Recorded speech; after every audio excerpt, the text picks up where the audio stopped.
Alors, bonjour à toutes et à tous. J'espère que vous allez bien. Je suis Benedicta Aloha Kenon et si vous venez de nous rejoindre, bienvenue sur Sororité francophone que j'ai le plaisir de co-modérer ce soir avec Élise qui va tout à l'heure se présenter, prendre la parole. Je suis très ravie de me retrouver avec d'autres sœurs féministes, Sarah du Maroc, que je salue déjà et que je remercie pour sa présence parmi nous. Ce n'est pas évident du tout vu la situation actuellement au Maroc. Salut à Bintou également, salut à Diane et bienvenue à toutes et à tous sur Sororité francophone. Élise, bonsoir. Merci Bénédicta. Alors, je me joins à Bénédicta pour vous remercier tous et toutes d'être présents aujourd'hui et un merci spécial à nos trois intervenantes. Alors, donc moi je me présente, je suis Élise Fouillet, je suis chargée d'innovation et d'accompagnement chez Equipop. Et donc du coup, dans ce cadre-là, je commodère certaines conférences du cycle Sororité francophone. Donc Sororité francophone, qu'est-ce que c'est? Donc c'est une initiative la plupart d'entre vous connaissent sûrement déjà, qui a été rendue possible tout d'abord grâce à la collaboration entre le réseau des jeunes féministes d'Afrique de l'Ouest, initialement, et maintenant plus largement avec des militantes féministes d'Afrique de l'Ouest francophone et l'organisation de solidarité internationale féministe Equipop. On a pu aussi compter sur l'appui de l'école ISIT. L'idée de sororité francophone, c'est de regrouper donc ces expertises et d'être un lieu de rencontre, d'échange, de création des savoirs et de réappropriation des récits des voix féministes francophones. Donc qu'elles nous viennent d'Afrique de l'Ouest francophone, du Maghreb, des territoires de l'Atlantique noir, sans oublier l'Europe, nos intervenantes nous plongeront dans leurs pensées, leurs espaces et leurs réalités sous différents prismes et à travers différentes thématiques. L'idée, c'est de créer ensemble des espaces bienveillants et sorores pour amplifier nos voix et visibiliser les luttes de toutes les militantes féministes francophones. Comme je viens de le dire, sororité francophone, ça a pour objectif de créer des espaces de réflexion féministes, des espaces de réflexion politique en lien avec les problématiques qui nous traversent, qui alimentent le travail et le quotidien des militantes féministes en Afrique de l'Ouest francophone, mais aussi dans d'autres espaces. Dans ce contexte, on s'interroge régulièrement sur les violences sexistes et sexuelles en général. Aujourd'hui, la conférence ne fera pas exception puisqu'on va parler aujourd'hui des cyberviolences sexistes et sexuelles et en particulier celles qui touchent les militantes féministes. On va vous en dire un petit peu plus juste après. Je vais laisser la parole à Bénédicta pour introduire nos trois intervenantes. Merci Élise. Alors, comme Élise l'a dit, nous sommes sur Sororité francophone et cette session, elle est assez particulière parce que nous abordons la question des violences en ligne et nous l'aborderons avec des féministes qui s'y connaissent, qui sont des expertes sur la question parce qu'elles ont vécu, mais aussi parce qu'elles ont travaillé sur la thématique. Je vais leur laisser la parole pour mieux se présenter à nous. On va commencer avec Sarah. Sarah Ben Moussa, bonsoir. Bonsoir. Bonsoir. Merci de bien vouloir vous présenter. Alors, je m'appelle Madame Belmoussa Sarah. Je suis militante au Maroc. Je suis la fondatrice du premier média féministe au Maroc. C'est une plateforme d'actualité, de contenu engagé et c'est aussi une plateforme de soutien et d'accompagnement pour les femmes victimes de violences, tout type de violence, que ce soit physique, sexuelle, morale ou financière. C'est aussi le premier mouvement contre la précarité menstruelle. Nous sommes la première plateforme qui a fait les dons de culottes menstruelles au Maroc et les premiers, on va dire, cours d'éducation sexuelle dans les associations et pensionnats de jeunes filles. Voilà.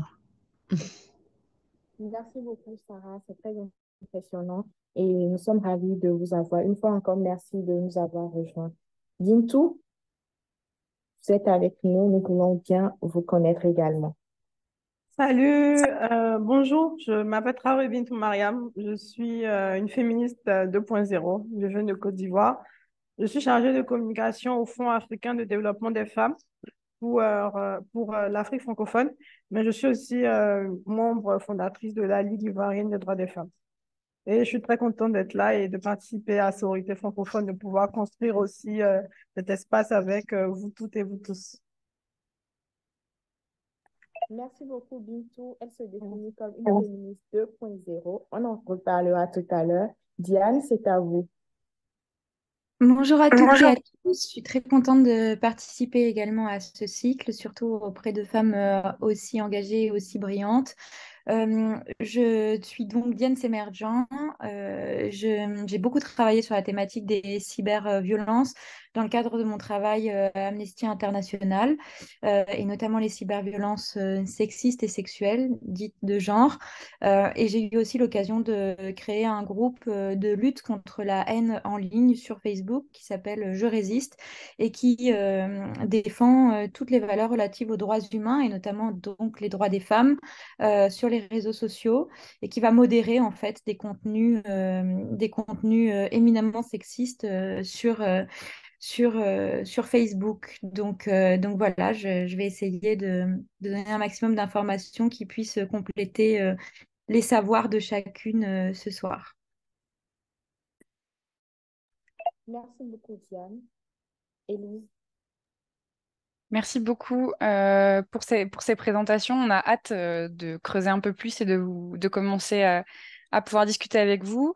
Je vais juste me permettre de rappeler quelques petites notions pour introduire un petit peu le sujet. Donc d'abord, je vais citer l'Observatoire de l'universalité des droits, qui a écrit un rapport en 2021 qui s'appelle Nos droits en danger, il est temps d'agir, qu'on a déjà mobilisé dans Sororité francophone, qui a un rapport sur la montée des mouvements anti-droits. Et dans ce rapport, l'Observatoire de l'universalité des droits explique que le web, c'est devenu aussi un des terrains d'action des mouvements anti-droits. On donne l'exemple de Citizen Go, qui est une plateforme anti-droit active dans plusieurs régions du monde et qui est vraiment une plateforme qui utilise Internet et les technologies de l'information comme ses outils principaux. Le concept, c'est que cette plateforme, elle met en œuvre des campagnes sur des sujets qui sont des sujets très cruciaux pour les mouvements anti-droit. Ça va être par exemple les questions de droit à l'avortement sécurisé, les questions liées à l'éducation sexuelle, au droit et à la santé sexuelle et reproductif, les droits LGBTQIA+. Et donc, pour ça, la plateforme utilise principalement des pétitions, mais ces pétitions sont utilisées pour générer du harcèlement contre des personnalités, des organisations ou des institutions qui défendent les droits humains. Je vais aussi citer le rapport sur les masculinismes qui a été coécrit par l'Institut du genre en géopolitique et par Equipop, qui va sortir très bientôt, dont on vous reparlera à la fin. Qui explique que l'essor de la sphère numérique a entraîné aussi malheureusement l'essor de plusieurs types de contenus violents et masculinistes en ligne. Les réseaux sociaux, c'est devenu des plateformes de promotion de ces idées et de ces valeurs masculinistes. Ça a plusieurs effets, mais notamment, ça entraîne l'insécurité des femmes, des jeunes filles et des personnes LGBTQIA+ sur ces réseaux. Enfin, je vais mobiliser l'association Stop Ficha, donc qui est née en France pendant le confinement de 2020. C'est une association féministe qui s'est créée face à la multiplication, de la diffusion des contenus de revenge porn pendant le confinement. Et cette asso, elle a soutenu les victimes et beaucoup travaillé au retrait des contenus. Aujourd'hui, elle continue sa lutte et elle produit aussi beaucoup de contenus très utiles. Donc, je vous encourage à aller faire un tour sur leur réseau pour expliquer, pour former sur la lutte contre les cyberviolences sexistes et sexuelles. Et donc, elles ont notamment écrit un ouvrage qui s'appelle Combattre le cybersexisme, qui est une mine aussi d'informations. Et donc, on leur emprunte la définition suivante, qu'on a très, très largement inspiré du contenu de leur compte Instagram et de leur ouvrage, du cybersexisme. Donc, le cybersexisme et les cyberviolences sexistes et sexuelles, qu'est-ce que c'est? Comme dans la vie physique, l'espace du cyber est régi par le même système de domination patriarcale. Donc le cybersexisme entraîne des cyberviolences sexistes et sexuelles.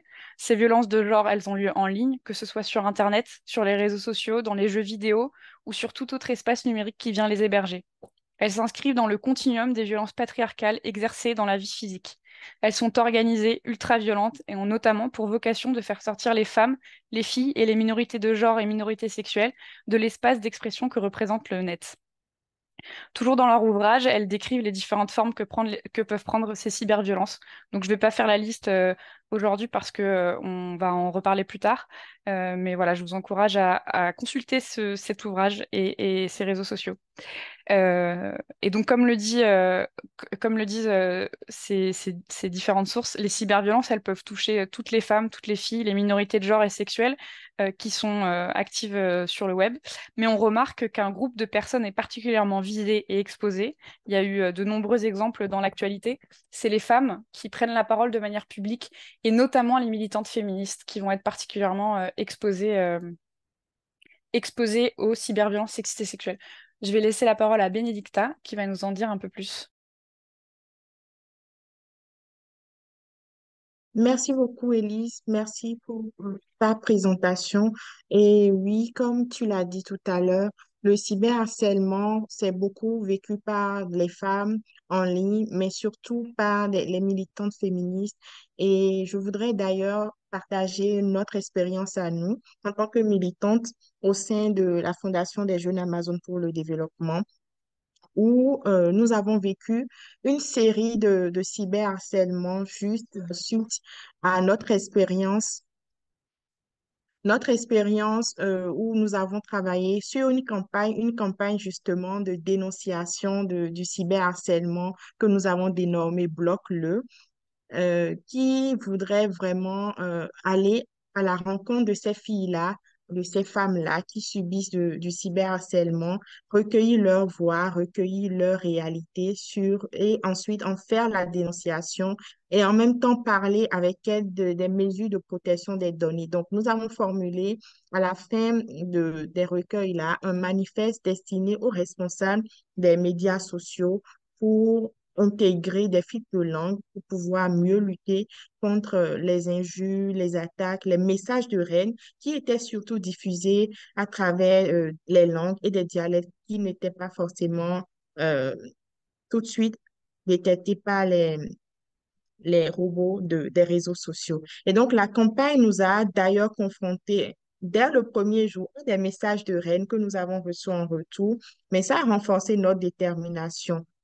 Par la suite des messages de haine que nous avons reçus, la première journée, nous avons encouragé les filles à bloquer tous ces messages-là et tous les comptes qui pourraient diffuser de tels messages. Et les prochains jours, ça a été plutôt calme cependant, l'une de nos sœurs a commencé à être attaquée avec des deepfakes d'elle à caractère sexuel et le logo de la Hijab qui accompagnait, suivi du hashtag de notre campagne qui était dénommé Bloc-le. Et donc, le harcèlement en ligne s'est intensifié les mois qui ont suivi avec des centaines de comptes qui ont été créés.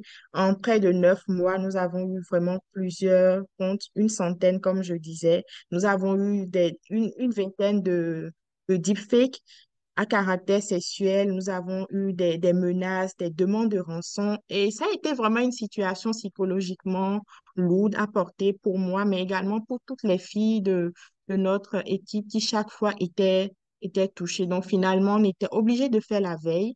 Et heureusement, il y a eu l'Organisation internationale pour les droits de l'homme, OSCE, qui nous a aidés à supprimer au fur et à mesure les comptes qui étaient créés. Il suffisait juste de leur envoyer le lien des comptes qui étaient créés chaque jour. Et donc, heureusement, heureusement et malheureusement, parce que ça a pris du temps, mais heureusement, en juin 2023, donc il y a quelques mois, l'individu responsable a été arrêté. Pour nous, c'est déjà une victoire. Les audiences judiciaires se sont ensuite enchaînées et nous attendons aujourd'hui le verdict final qui va être certainement en octobre prochain. C'est pour nous une victoire importante, mais au-delà de nous, c'est une victoire importante qui montre que la lutte contre le cyberharcèlement pour les féministes peut aboutir. Et je me dis que certainement, vous, chers panélistes, vous avez des histoires, vous avez des vécus par rapport au sujet dont nous parlons aujourd'hui. Et donc, comment est-ce que vous vous situez aujourd'hui par rapport à ce sujet dans votre contexte à vous? On va commencer par Bintou.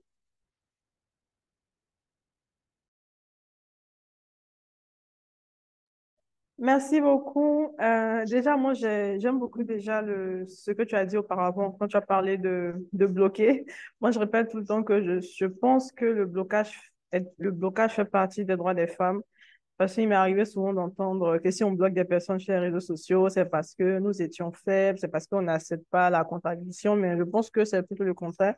Je pense que aller dans le blocage pour les femmes, surtout pour les femmes qui sont dans l'espace numérique, c'est vraiment prouver que on veut notre paix et c'est prouver aussi que notre espace numérique nous appartient. Moi, particulièrement, j'ai une très, très longue histoire avec le cyberharcèlement parce que je dirais que mon activisme a plutôt commencé en ligne, je dirais vers 2011, etc.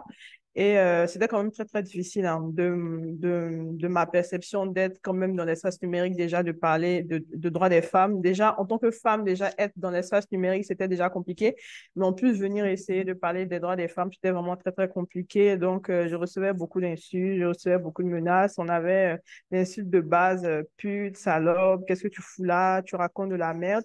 On essayait de me faire du gaslighting, de ce que je me rappelle du gaslighting, c'est de me faire croire que ce que je disais n'avait pas d'importance, que ce que je disais n'avait pas de sens. On me disait aussi que j'allais rester seule dans cet espace numérique, personne n'allait me suivre. Et heureusement, avec le temps, avec justement la force du numérique, etc., j'ai pu justement savoir que je n'étais pas seule, qu'il y avait vous, qu'il y avait des femmes à travers le monde et des femmes à travers l'Afrique qui partageaient les mêmes pensées que moi, les mêmes convictions que moi. Et dans beaucoup de cas, à mon niveau, à chaque fois que j'en ai parlé, ça a été beaucoup minimisé.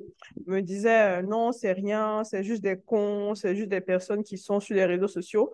Mais je voyais justement aussi à travers les médias qu'on pouvait justement passer facilement du virtuel au réel. Hein.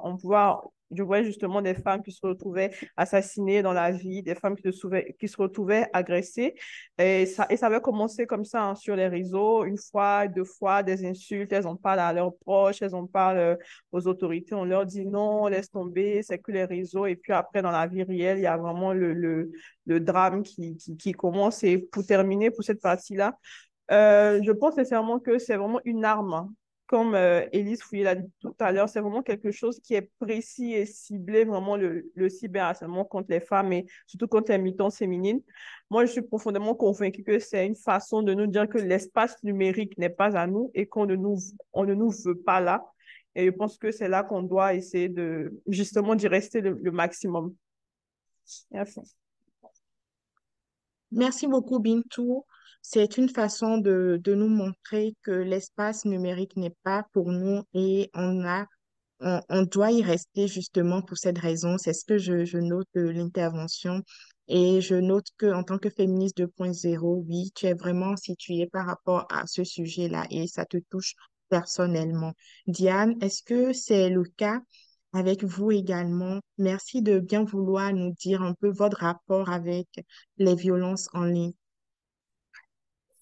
Oui, alors moi je me souviens, en termes d'expérience, je me souviens très bien la première fois que j'ai fait une apparition à la télévision. J'étais très jeune, je devais avoir à peine 20 ans et je connaissais à peine l'outil Twitter pour vous dire, je pensais que ça servait à se parler d'une pièce à l'autre avec ma colocataire. Je savais absolument pas m'en servir et puis je découvre après ce passage télé qu'on peut effectivement faire publicité de ce qu'on fait sur un réseau social.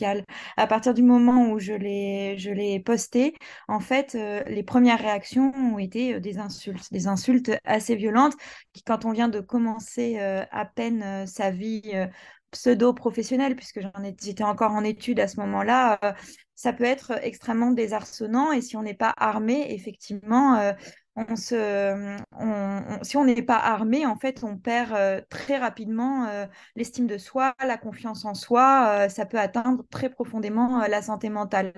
Au-delà de ça, au fur et à mesure de mon parcours, je me suis rendu compte que c'était un continuum.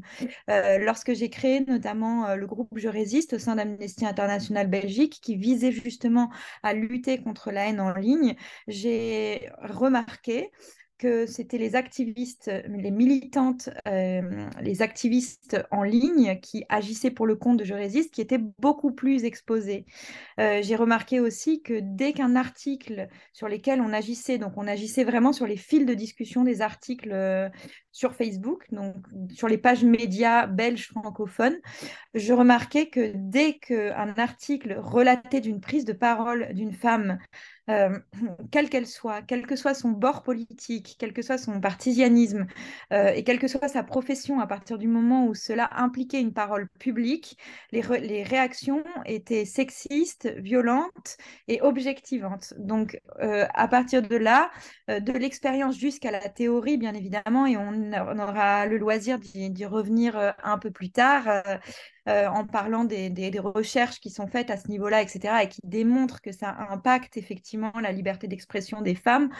On ne peut que remarquer qu'il y a un lien évident entre ces violences en ligne et nos droits humains les plus fondamentaux, et notamment notre liberté d'expression. Et que à partir du moment où la femme essaie de sortir de cette objectivation en devenant sujet et actrice de la société, il y a des offensives qui sont très, très violentes en face et qui empêchent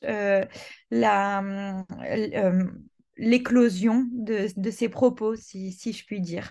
Donc, de l'expérience à la théorie, c'est ce que j'ai pu observer à travers mon parcours. Merci beaucoup, Diane. Tu l'as dit, un impact réel sur la confiance en soi et une manière de brimer la liberté d'expression des femmes. Et je pense que ça rejoint un peu ce que Bintou disait, l'objectif de silencer les femmes. On va aller avec Sarah. Sarah, merci également de nous dire un peu votre rapport avec ce sujet. Est-ce que c'est le même contexte ou est-ce qu'il y a des points de différence partant de votre vécu, que ce soit théorique, que ce soit dans la pratique? Et avant que Sarah ne réponde, je voudrais noter que si vous avez également, chers amis, chers participants, des expériences, des rapports avec ce sujet ou même des questions, vous pouvez déjà commencer par laisser ces questions dans la conversation, dans le chat et on y reviendra tout à l'heure. Sarah?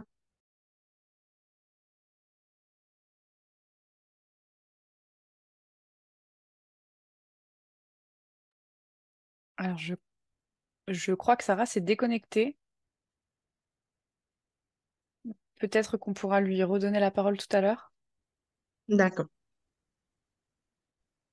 Alors, on va revenir tout à l'heure avec Sarah. En attendant, on va évoluer et justement sur la question qui est revenue dans les deux interventions, le sexisme, la misogynie, l'objectif de rendre les femmes silencieuses, de les empêcher de prendre la parole et le fait de s'attaquer à ces femmes-là.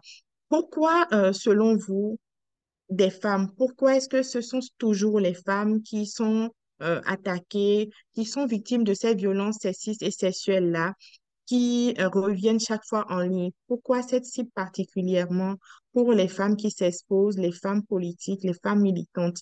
Vous l'avez briefé tout à l'heure, mais j'aimerais bien qu'on y revienne de façon plus détaillée, qu'on dise un peu comment le processus se passe et pourquoi justement les femmes. Est-ce que c'est juste le fait de vouloir les rendre silencieuses ou il y a d'autres choses derrière? On va commencer avec Bintou.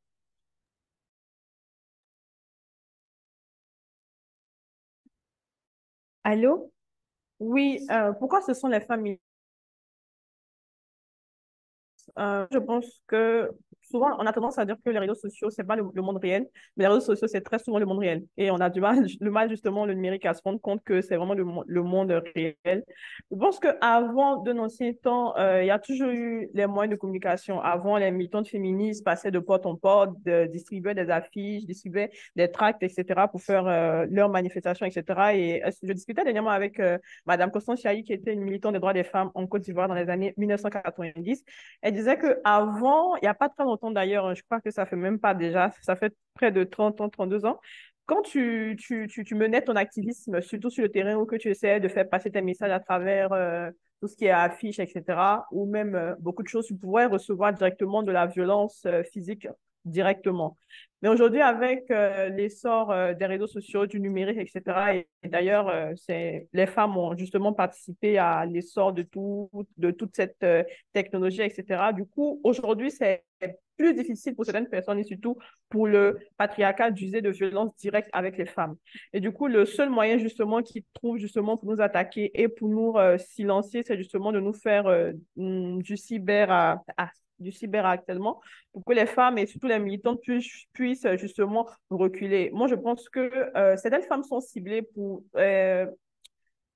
être une sorte d'exemple. Je pense que quand on ne veut pas qu'un certain comportement ou qu'une certaine attitude se propage, on commence par mater certaines personnes pour essayer de dissuader d'autres personnes de faire pareil. Et du coup, quand on cible certaines personnes qui prennent la parole, que ce soit des militantes féminines ou des femmes qui, en griffe, s'expriment un peu sur certains sujets, c'est une façon en fait de montrer aux autres femmes, voici ce qui va vous arriver si vous osez parler. Voici ce qui vous arrive si vous osez faire les féministes et voici ce qui va vous arriver si vous osez dénoncer. Pour moi, la question de pourquoi les femmes, pour moi, c'est pas forcément par rapport aux réseaux sociaux. Pour moi, pourquoi les femmes, c'est juste tout simplement par rapport à la globalisation. Pour moi, pourquoi les femmes? Parce que ce sont les femmes. Pourquoi les femmes? Parce que, de ma perception, il y a la haine des femmes. Pourquoi ce sont les femmes? Parce qu'on a compris justement que avec les réseaux, justement, et tout ce qui est numérique, les femmes peuvent mieux s'organiser. Et du coup, vu qu'on veut continuer à avoir une certaine mainmise et avoir une espèce de domination sur elles, il faut qu'on essaie de les casser, surtout sur tout ce qui est numérique. Il faut qu'on essaie de les empêcher d'occuper cet espace-là. Moi, c'est vraiment ma perception par rapport au sujet de pourquoi les femmes. C'est pour nous empêcher de nous organiser pour qu'on puisse avancer et démanteler le système qui est en place. D'accord, merci beaucoup, Bintou. Donc, pour toi, c'est une façon de nous empêcher de démanteler tout simplement le patriarcat, de nous organiser et d'être ensemble. Merci, Mhm. on l'aura noté. Et Sarah, tout à l'heure, on était en train de situer le contexte. Chaque panéliste nous a un peu raconté son rapport avec le sujet des violences en ligne. Et là, nous sommes en train de parler de pourquoi les femmes. Est-ce que tu pourrais très rapidement nous situer également ton rapport avec ce sujet-là et répondre ensuite à la question. Sarah, c'est à toi. Alors, alors, par rapport à ce sujet-là, oui, les femmes sont de plus en plus touchées par le cyber, par tout ce qui est violence en ligne. Tout simplement, déjà nous au Maroc, c'est parce que on a déjà l'interdiction du corps de la femme automatiquement. Donc, c'est un peu l'interdit qui les pousse à venir vers nous. Et quand on trouve qu'une femme va être un peu plus libérée, et ben automatiquement, elle va essayer de se faire rabaisser, sexualiser. Euh, c'est tout le temps en fait la même histoire. Et malheureusement, c'est jamais vraiment pris au sérieux parce que quelle que soit la polémique, même si nous, les militants, activistes, associations, on prend son parti, on essaie de l'accompagner, on fait des démarches ou autres, automatiquement, bien, on va perdre on perd un peu dans le jeu en ce moment parce que on est dans une ère ici au Maroc où les hommes voient que les femmes se révoltent, voient que les femmes essaient de prendre la parole, voient qu'on a une certaine voix et comme ils ont eux la chance d'avoir la masse, essayent on va dire, de nous faire perdre toute crédibilité. Et c'est de plus en plus, surtout que nous, voilà, on a un rapport au corps de la femme qui est très tabou. On n'a pas d'éducation sexuelle. Quand c'est d'éducation sexuelle, c'est juste par rapport, c'est juste sur les animaux, jamais vraiment sur l'être humain. On a aussi le rapport à la religion qui fait qui est assez mal interprété par certaines personnes. Donc automatiquement, oui, c'est très compliqué. Moi, en tant que militante, la première, les violences en ligne, j'en ai vécu énormément, qui sont même, on va dire, étalées sur des violences dans la vraie vie. Et les autres militants aussi. C'est pour ça qu'on fait des burn-out militants un peu tout le temps et on se rétracte pendant un petit moment parce qu'on se rend compte que c'est très compliqué et donc on n'imagine même pas en fait quand c'est dans des villes et villages reclus autour du Maroc. Là, ça doit être bien plus compliqué. Merci beaucoup, Sarah. La même question est adressée à Diane. Diane, euh, pourquoi, selon toi, les femmes, pourquoi ce sont les femmes qui sont les plus touchées? Alors pour moi, il y a vraiment une résonance en fait entre l'espace public dans la vie réelle et l'espace public digital. On voit que la façon dont est euh, euh, fait, fondé la société et la façon dont on habite l'espace public aujourd'hui, c'est qu'on le traverse encore. C'est que par exemple, dans la rue, on peut se retrouver confronté à des situations de harcèlement de rue, par exemple. On peut se retrouver, par exemple, dans notre vie professionnelle, confronté à des espaces de parole où on n'arrive pas à prendre la parole. Je trouve qu'il y a quelque chose qui se répond avec la façon dont on essaye d'habiter l'espace public digital. Ça, c'est la première chose. Pour moi, il y a vraiment une résonance entre ces deux espaces, euh, avec la spécificité des réseaux sociaux aussi, bien évidemment, et on va dire la viralité et la violence, le caractère spécifique des cyberviolences qui s'expriment vraiment à travers les réseaux sociaux. Donc ça, c'est aussi quelque chose de particulier. Mais surtout, je pense qu'il y a quelque chose dont on n'a pas encore parlé et pourquoi les femmes, c'est aussi parce qu'il y a une impunité qui continue d'exister par rapport à la facilité avec lesquelles on peut s'en prendre aux femmes sur les réseaux ou plus généralement dans la sphère médiatique, dans la sphère digitale. Il n'y a pas de condamnation à la hauteur et il n'y a pas de prise de responsabilité suffisamment grande à cet égard. Il y a plutôt une dilution des responsabilités où chacun se renvoie la balle, où on a du mal à faire condamner les auteurs de violences en ligne. On a du mal aussi à en faire le portrait robot, c'est-à-dire qu'il y a un mystère qui plane sur le harceleur type, alors qu'en réalité, je veux dire, on n'a jamais été aussi observé et aussi traqué qu'aujourd'hui avec l'Internet mondialisé. Donc il y a quand même une contradiction par rapport à ça et une impunité qui demeure. Donc je pense que ça ne fait qu'empirer les choses et ça ne protège pas les femmes en tant que telles. Et ça a été cité par plusieurs d'entre vous juste avant aussi, euh, par rapport donc bien évidemment à la responsabilité, mais je pense aussi que au-delà de l'impunité, il y a une violence qui s'exprime, qui est de plus en plus forte et qui a une difficulté de la société à regarder ces violences et à les caractériser en fait. Donc voilà, ça je pense que c'est trois choses qui permettent de déjà répondre à une partie de la question. Et il y a une autre chose que je voudrais dire par rapport à ça, c'est que j'ai l'impression qu'en faisant publicité aussi de nos armes pour se défendre dans ces espaces publics digitales, on donne, en fait, on publicise quelque part la manière dont on s'organise. Et c'est là toute la difficulté. Donc, il va falloir qu'on parvienne en quelque sorte à créer nos propres réseaux les plus safe possibles pour se préserver et pour arriver à avoir une parole organisée qui puisse peser dans le débat public et qui soit aussi collective, transfrontière et qui permette de rendre compte que cette expérience des violences en ligne, elle est vraiment universelle, qu'elle traverse nos continents avec bien évidemment des moyens de se défendre plus ou moins grands selon l'endroit où on se trouve sur le globe. Merci beaucoup, Diane. Je retiens que c'est une transposition en réalité des violences que nous vivons de façon physique qui se transposent en ligne et je pense que ça rejoint également ce que Sarah disait tout à l'heure par rapport au tabou dans leur contexte lié au corps de la femme, au sexe de la femme. Et je pense que c'est également cela dans le contexte béninois. Et avec ce que nous avons vécu, nous avons remarqué justement que c'était l'objectif, exposer ce corps qui normalement est tabou. Et en parlant tout à l'heure, Diane, de l'impunité de ces cyberviolences-là, je pense que ça rejoint même le côté de la banalisation parce que si c'est banalisé, naturellement, ça va être impuni, ça va rester comme ça. Et je me rappelle quand nous avons porté notre plainte pour la première fois, ça n'a pas abouti. Il a fallu insister, insister.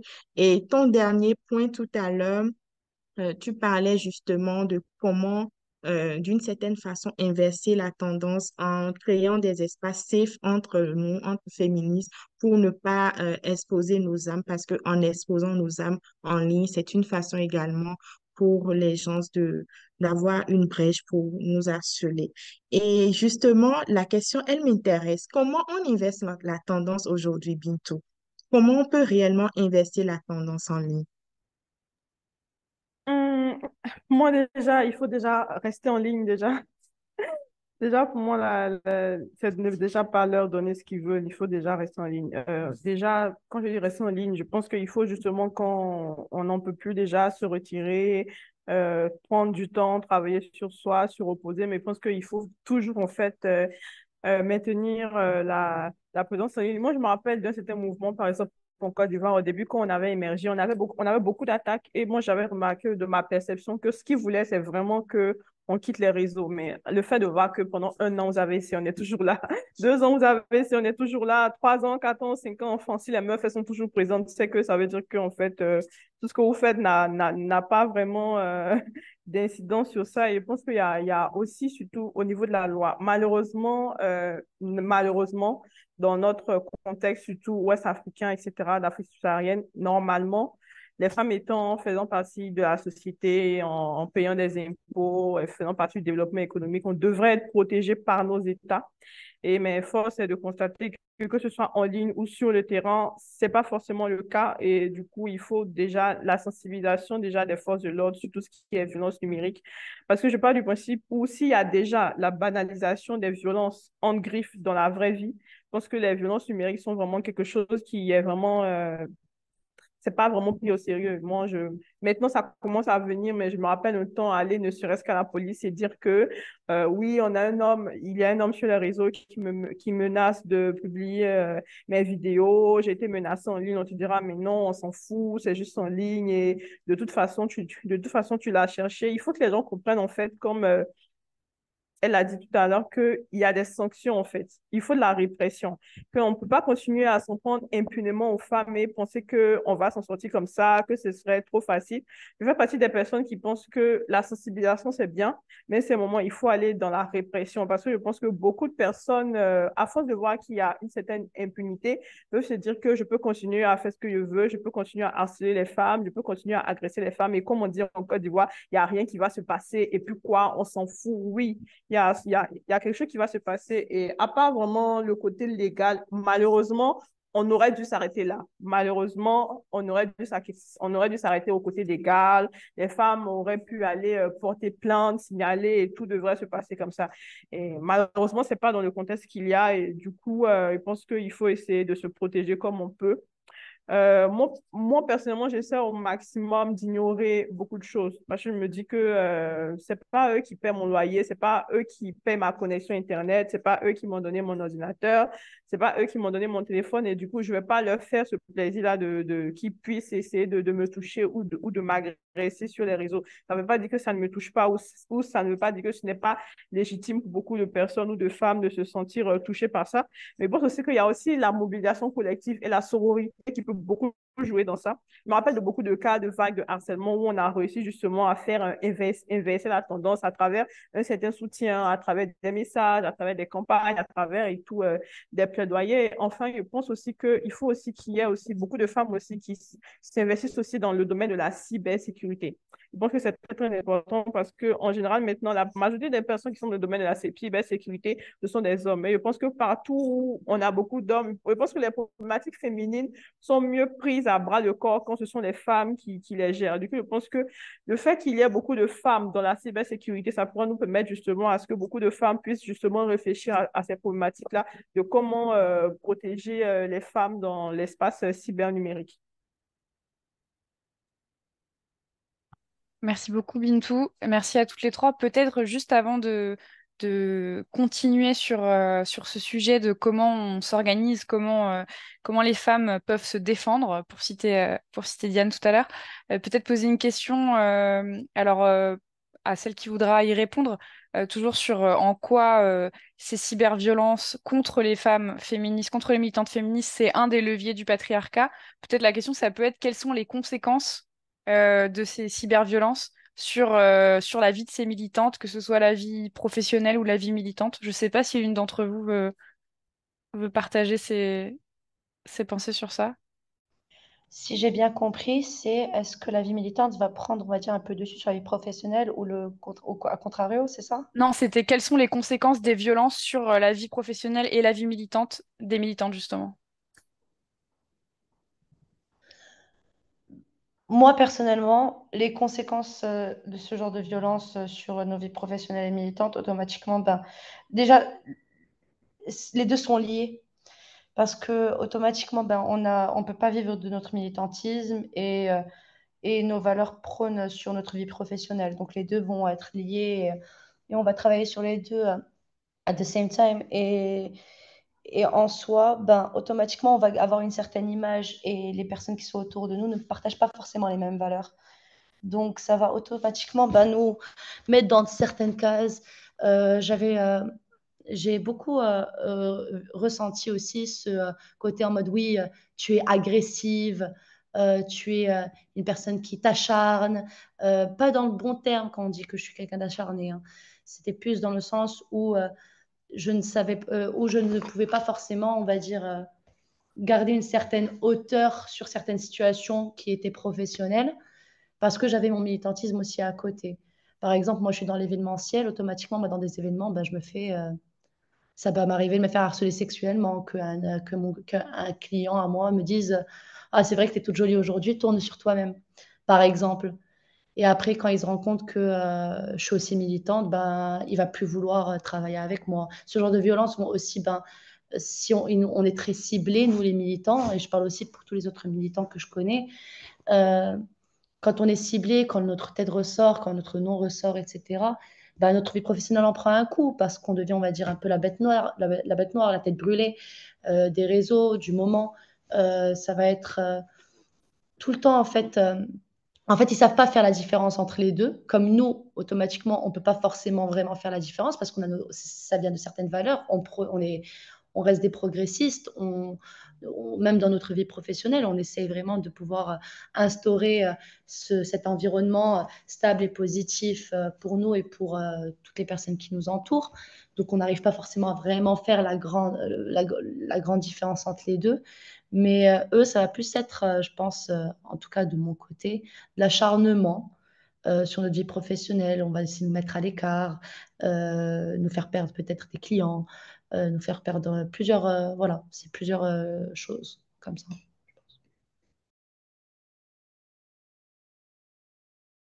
Merci beaucoup. Merci du coup pour ces partages à toutes les trois. Est-ce que quelqu'un veut rajouter quelque chose sur ce sujet? Je veux bien compléter sur ce Oui. sujet, sur les conséquences. Justement, donc j'ai beaucoup travaillé sur ce rapport qui a été sorti en 2018 par Amnesty International et qui justement fait le rapport et le bilan de ce que ça a atteint justement pour les femmes, ce que ça représente quantitativement et qualitativement dans la vie des femmes. Et on parlait tout à l'heure de droits humains et de droits fondamentaux, et je pense qu'une façon de, d'améliorer la qualité du débat autour des cyberviolences, enfin en tout cas des violences sexistes et sexuelles en ligne, c'est de faire ce rapprochement avec nos droits fondamentaux. Parce que si on regarde les chiffres, par exemple, on se rend compte que aujourd'hui, 76% des femmes victimes de violences en ligne ont modifié leur manière d'utiliser Internet. Plus de 30% d'entre elles ont carrément cessé d'y exprimer leur opinion, par exemple. 41% des femmes s'autocensurent sur Internet. La plupart des femmes politiques, journalistes, militantes finissent par lisser leur communication parce qu'elles ploient sous la violence des attaques qui sont faites. Euh, et comment ne pas ployer quand on voit les conséquences psychologiques que ça engendre? Sincèrement, je ne pourrais pas toutes les citer parce que ça pourrait faire l'objet d'un débat à part entière, mais on peut citer l'hypervigilance, on peut citer la dépression chronique, on peut citer les violents désagréments de santé mentale que ça peut avoir, à savoir par exemple la perte complète d'estime de soi dont on a parlé auparavant. Et surtout, c'est des choses qui n'ont jamais été chiffrées dans la société, c'est-à-dire le coût juridique, psychologique, physique que ça engendre pour les femmes qui en sont victimes est énorme, mais également le coût professionnel. Sarah en parlait juste avant.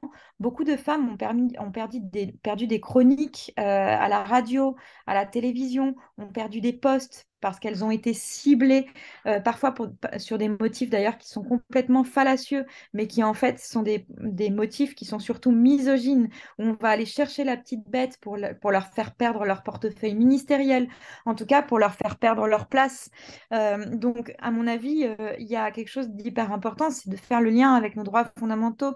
Ça atteint, par exemple, la liberté d'expression et d'opinion, bien sûr, mais aussi la liberté de réunion pacifique, puisqu'on va avoir tendance à moins utiliser les réseaux sociaux et donc à moins s'organiser en ligne, à avoir moins d'opportunités pour se rassembler et pour faire publicité des espaces où on peut se rassembler. Donc, en réalité, ça atteint beaucoup de choses au-delà des droits et des libertés immédiates auxquelles on pense, comme le droit à la sécurité ou le droit à la dignité, évidemment, puisqu'on sait que un des enjeux spécifiques de ces violences en ligne, c'est aussi l'hypersexualisation, l'objectivation du corps de la femme. Et d'ailleurs, quelle meilleure arme pour effacer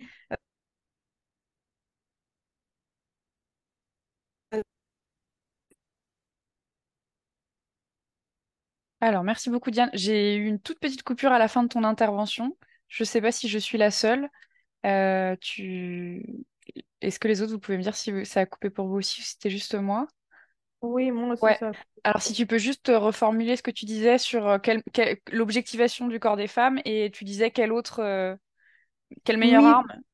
je disais que en fait l'arme est effectivement pour ceux qui s'opposent à nous dans ces cyberviolences, dans ces violences en ligne, je disais quelle autre arme plus évidente que d'utiliser nos corps pour effacer ce que nous avons à dire. Voilà.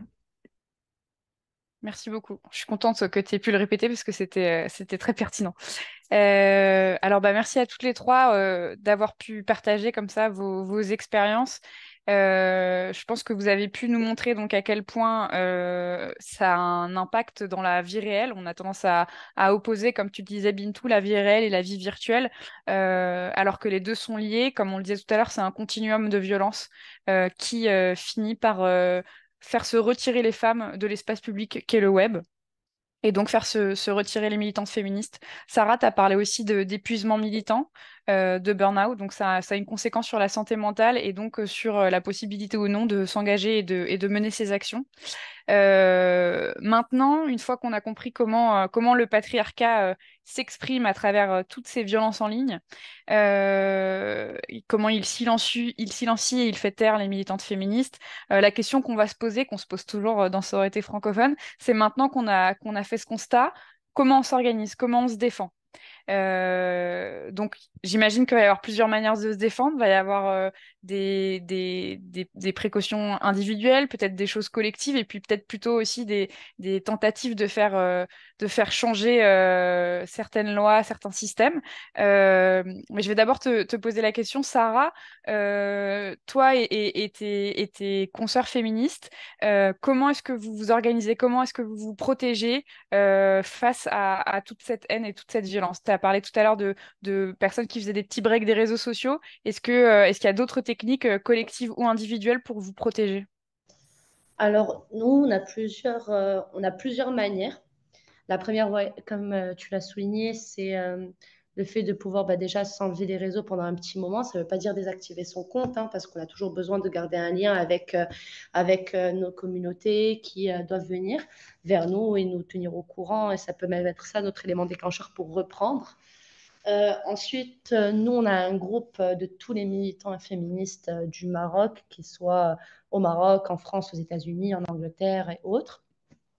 Et quand on vit de l'harcèlement ou une menace ou autre, on screen et on se l'envoie sur le groupe. Comme ça, s'il nous arrive quelque chose, on sait très bien que ça peut venir de ce petit élément déclencheur.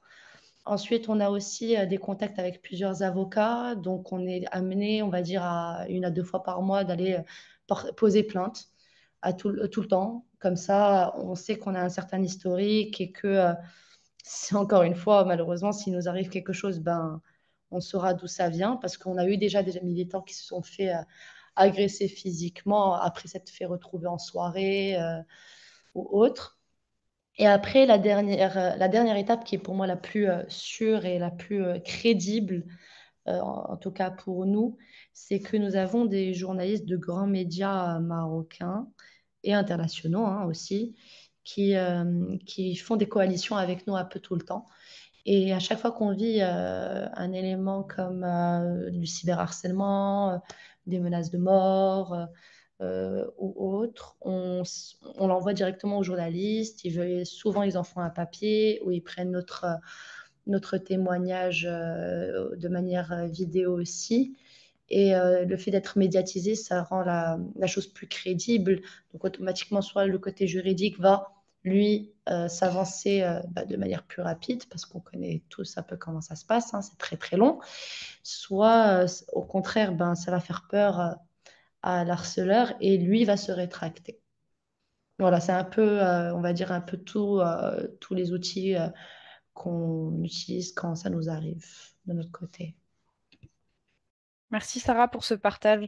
Donc je retiens que c'est important de faire coalition à la fois avec les autres militants et militantes de son pays, mais aussi de se mettre en lien avec des professionnels du monde de la justice, mais aussi des journalistes. Bintou, je vais te poser la même question. Je sais que tu fais partie donc d'une communauté globale de féministes ouest-africaines sur les réseaux. Est-ce que vous avez mis en place des choses pour... Enfin, toi déjà personnellement, comment est-ce que tu te protèges? Et puis comment est-ce que collectivement, vous mettez en place des choses avec tes sœurs féministes? Merci. Moi, pour ma part, j'ignore beaucoup de choses parce que je pense que souvent, il y a la volonté d'essayer de susciter une certaine réaction. Et moi, j'ai un dicton, je pense sincèrement que souvent, l'ignorance est le plus grand des mépris. Je pense qu'il y a des gens que ça rend dingue quand tu ne réagis pas à leur attaque, quand tu ne réagis pas, etc. Et ça finit par rester comme ça. Je me rappelle d'un jour où je m'étais levée, et c'était pendant le hashtag Vraie Femme africaine. Il y avait un homme qui avait fait une publication qui disait que j'étais la honte de l'Afrique, etc. et qu'il fallait qu'on me décapite. Et il y avait des gens en bas qui venaient commenter, oui, cette pute et tout, cette salope et tout, elle emmène les femmes et tout. Et je me suis dit, en fait, si je réagis à son poste ou si je partage son poste, je lui ferai l'honneur que son poste, en fait, que cette publication puisse avoir plus de vues, que plus de personnes puissent voir cette publication.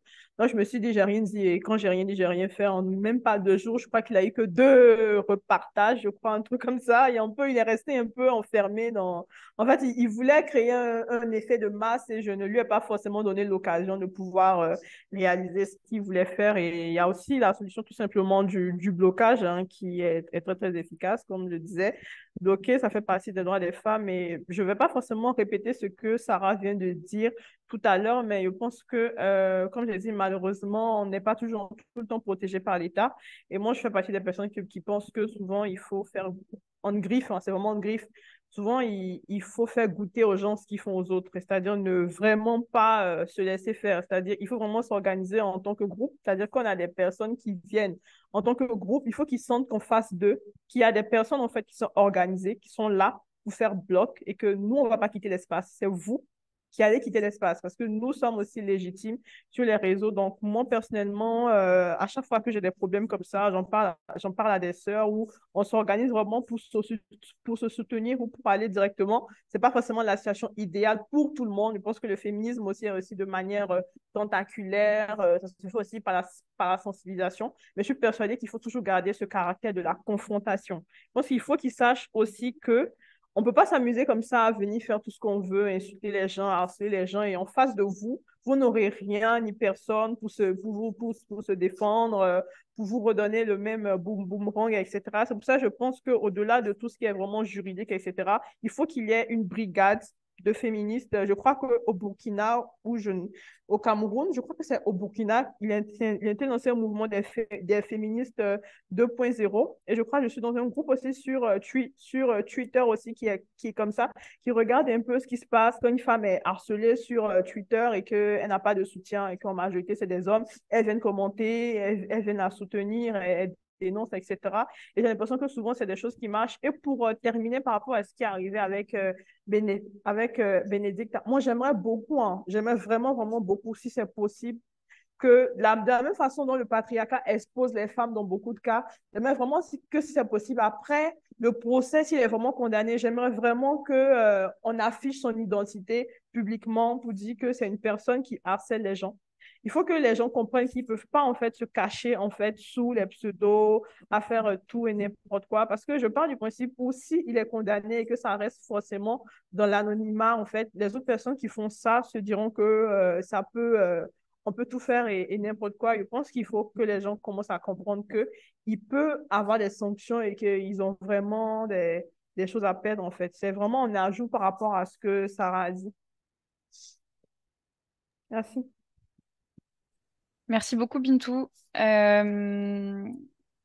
Alors, peut-être maintenant, alors je ne sais pas, sauf si Bénédicta, tu veux ajouter quelque chose sur comment est-ce que collectivement on peut se soutenir.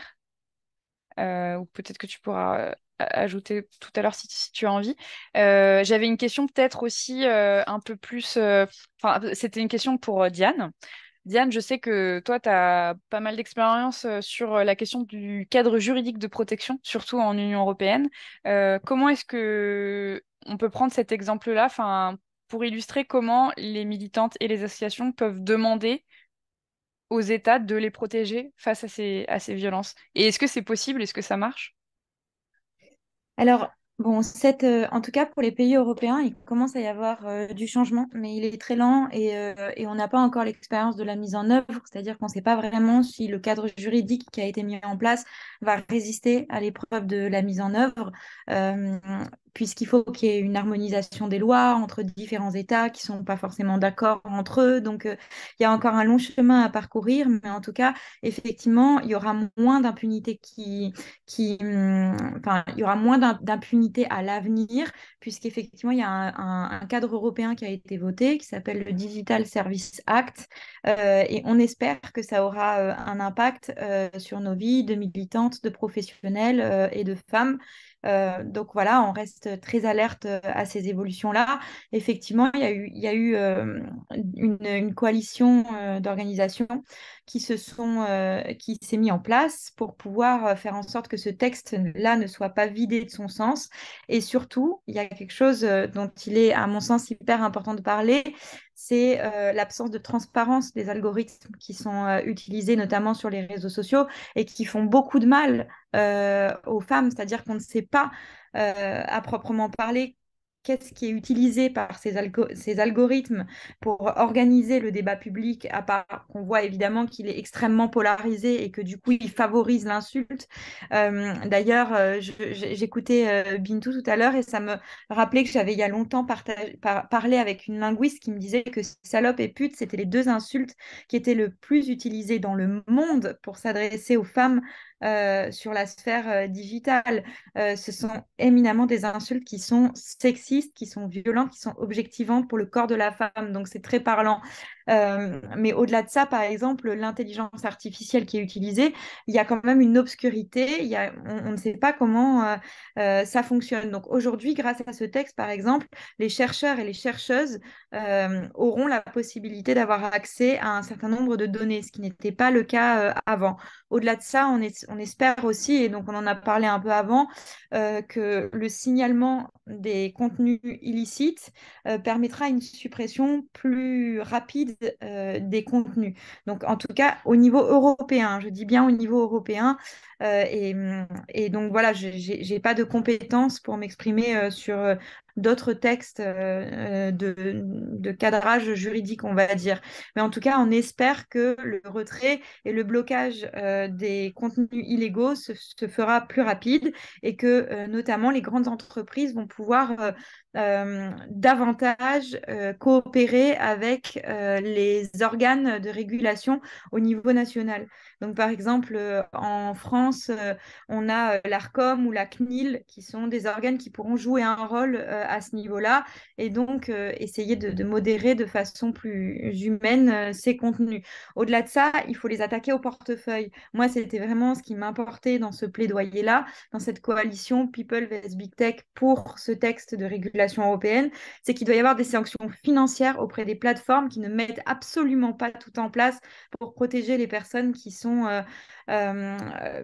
subissent des violences en ligne.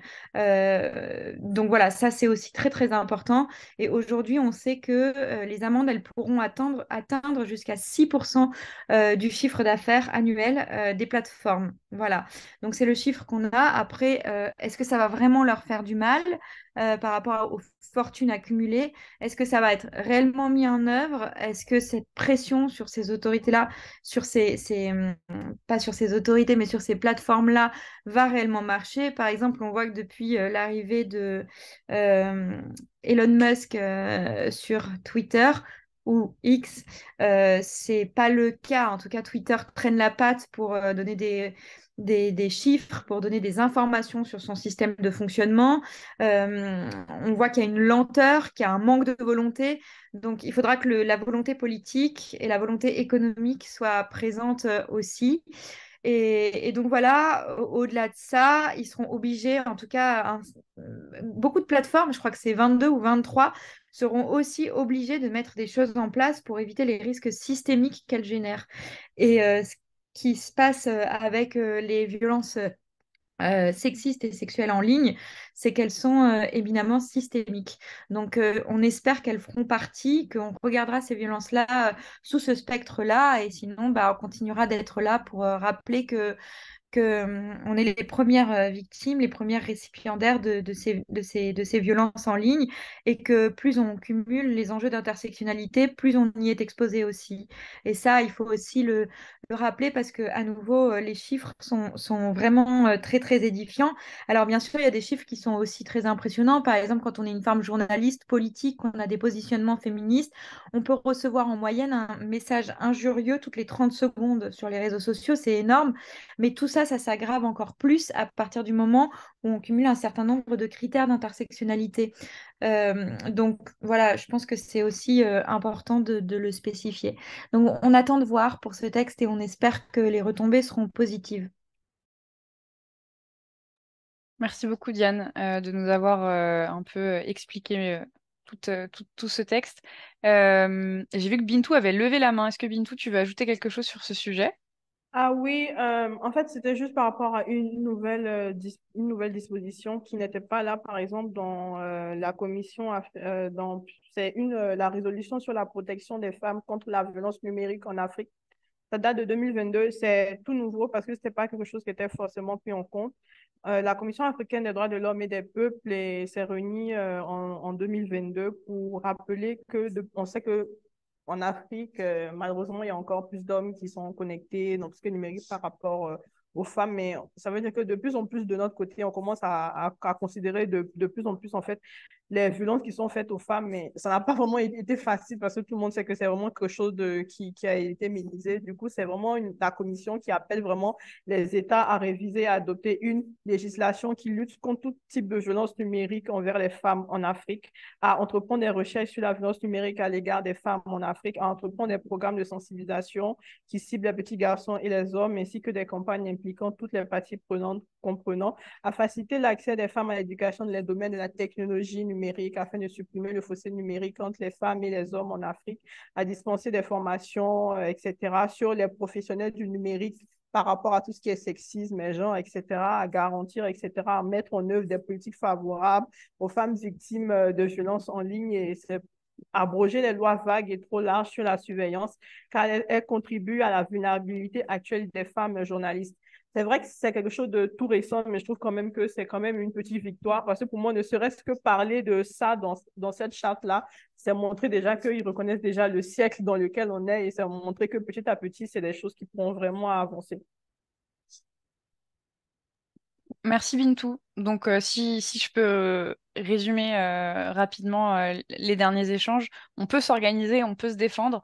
D'abord individuellement, prendre un peu soin de soi, essayer de couper parfois si c'est trop, se rapprocher des autres militantes, des autres professionnels du secteur de la justice, du secteur de la cybersécurité, mais aussi des journalistes. Bintou, tu nous encourages aussi à vraiment marquer, renverser la tendance, renverser un peu peut-être même la peur, marquer le fait que ce n'est pas normal de faire subir cette violence aux femmes et aux militantes.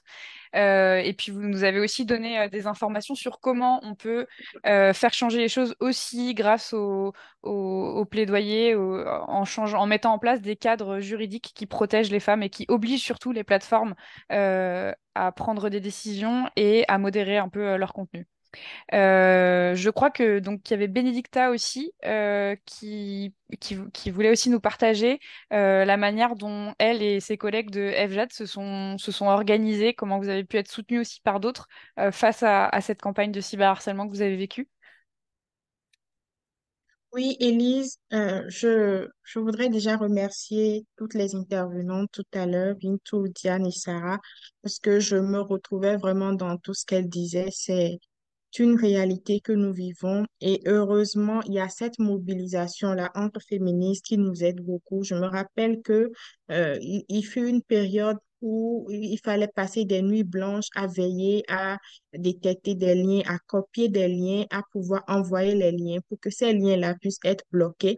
Mais il a fallu en fait que d'autres féministes, le collectif Voix féministes d'Afrique francophone, se mobilisent avec nous à nos côtés pour signaler en masse les comptes. Les premiers comptes ont été bloqués grâce à ces signalements.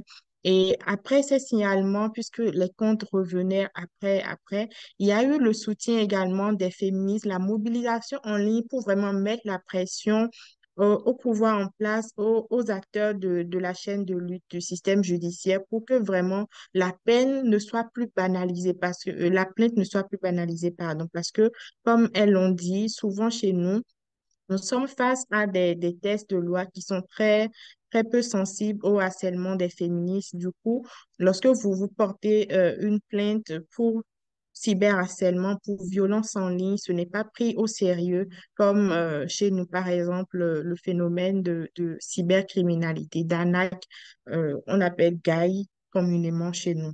Et donc, il a fallu vraiment cette pression-là où on faisait des tweets et ces tweets étaient relayés non seulement par des féministes béninoises, mais également par d'autres féministes un peu partout pour dire Gouv Bénin, OCRC, telle institution, aider ces femmes-là. Ça fait un moment qu'elles sont en train de dénoncer cela. Il faut que ça s'arrête. Donc, il y a vraiment eu cette mobilisation-là qui a beaucoup aidé pour que enfin on puisse avoir au moins un espoir et gain de cause. Ensuite, au-delà de cette mobilisation-là, de cette pression-là que nous avons pu porter, aujourd'hui, je pense que Diane l'a abordé en termes d'insultes, en termes de messages de haine qui soient vraiment véhiculés. Ces mots-là qui reviennent le plus, c'est salope, pute, etc. Et nous l'avons vécu. Malheureusement, les algorithmes sont un peu, je dirais, ne nous rendent pas la tâche facile, ne nous aident pas, parce que chez nous, quand on dit Mougouli, je pense que Bintou sait de quoi je parle, quand on dit Pétou, Bintou le sait, mais l'algorithme de Meta ne le sait pas. Donc, le monsieur qui vous harcèle, il est libre d'utiliser ça à longueur de journée pour vous insulter, mais il ne sera pas bloqué. Et lorsque vous signalez, c'est ça qui a été vraiment difficile. On signale, mais Meta nous dit, ce compte n'est pas en erreur, on ne peut pas le bloquer. Imaginez un compte qui vous harcèle et on vous dit non, il n'y a pas de danger, il n'y a pas de menace, donc le compte va rester. Et donc, vraiment, je voudrais finir en disant que il est important de parler des actions pour les réseaux sociaux, pour les tenanciers des réseaux sociaux, pour que les algorithmes soient beaucoup plus sensibles également, beaucoup plus qu'ils répondent plus facilement aux attaques que subissent les femmes, les filles et les féministes en ligne, mais également la mobilisation au niveau de nos États, au niveau de nos pays, pour que nos systèmes soient vraiment renforcés. Et pour finir, ce que nous avons fait et que je recommande également, c'est la sécurisation de nos comptes. On y a vraiment travaillé en temps pour pouvoir avoir des comptes certifiés pour lutter contre l'usurpation sur Meta. Il fallait vraiment faire des demandes sur demande et il fallait une longue procédure. Aujourd'hui, avec 14 euros, on peut avoir la certification. C'est beaucoup, mais c'est déjà un pas. 14 euros par mois. C'est déjà un pas qui nous protège lorsqu'on a les moyens. Mais je dis moyens, en même temps, je pense à toutes ces filles qui ne peuvent pas se permettre cela. Donc, en même temps, c'est bien. En même temps, il faut voir d'autres façons de pouvoir y arriver. Donc, voilà, Elise, ce que je voulais partager lorsque les interventions se faisaient tout à l'heure. Merci beaucoup, Bénédicta. Je vais te rendre la parole sur la prochaine question, peut-être. OK, alors, on continue en même temps. Je parlais tout à l'heure de la mobilisation. Diane, Bintou et Sarah, vous avez également parlé de, de comment est-ce que vous vous organisez face à tout cela. Et ce qui est heureux, c'est que malgré cette vague de harcèlement, malgré ces violences que nous subissons en ligne, nous féministes, nous ne quittons pas pour autant les réseaux sociaux. Nous restons en ligne, nous sommes mobilisés, on se rassemble. Et donc, je voudrais qu'on aborde la question de pourquoi est-ce qu'on n'abandonne pas les réseaux sociaux? Pourquoi aujourd'hui, Bintou, vous restez en ligne?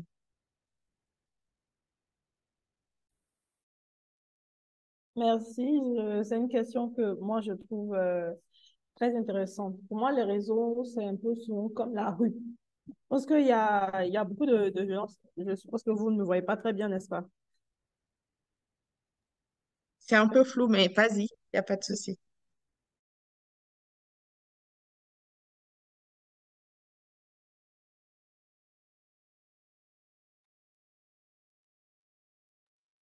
Je disais que pour moi, les réseaux, c'est comme la rue. Je pense que les violences sur les femmes à l'extérieur, etc., sont faites en fait pour nous maintenir ou pour nous remettre dans la sphère domestique.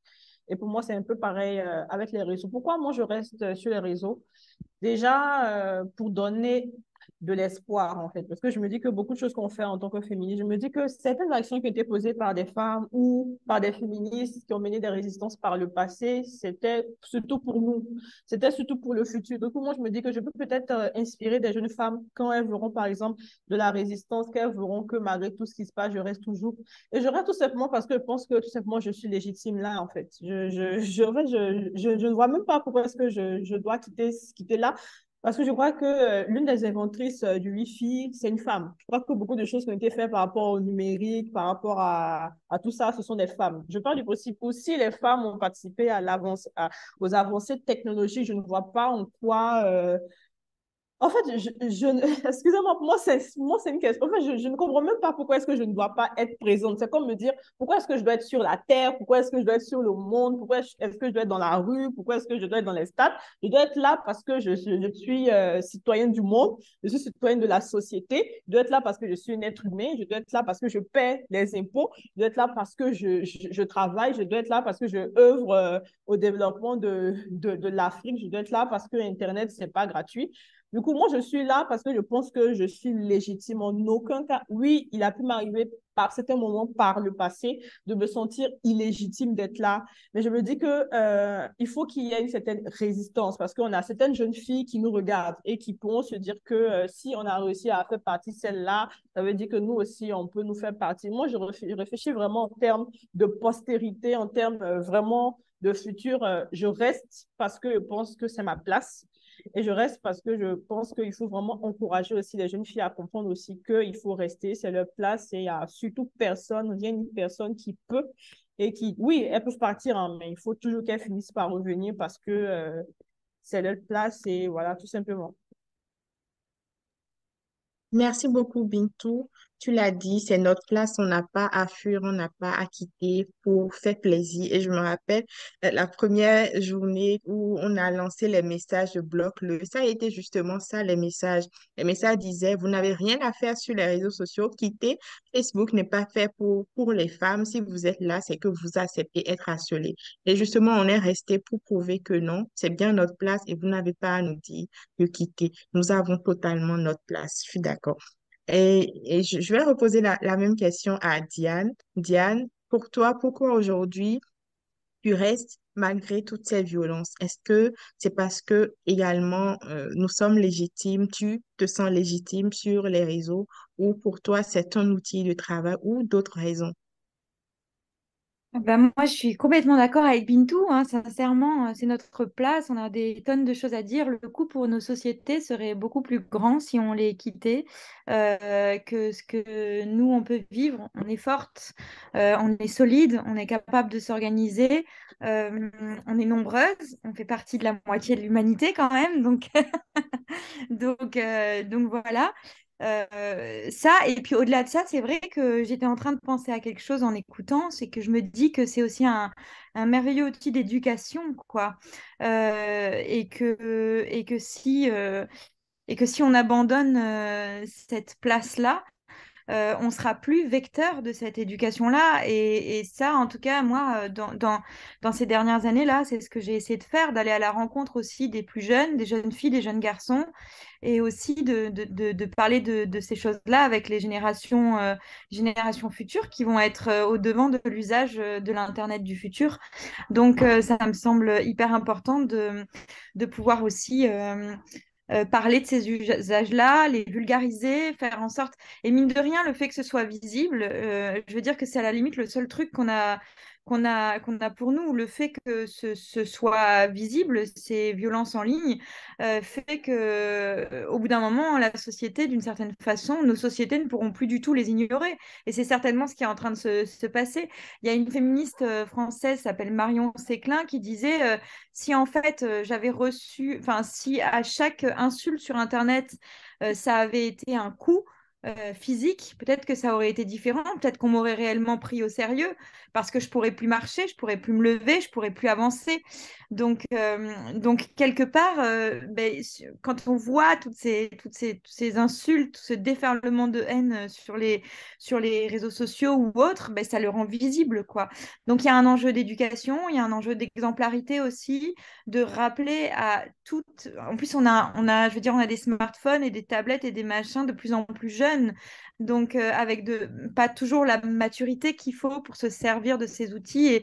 Et enfin, quand je faisais le tour des écoles, par exemple, enfin, que j'intervenais auprès des jeunes.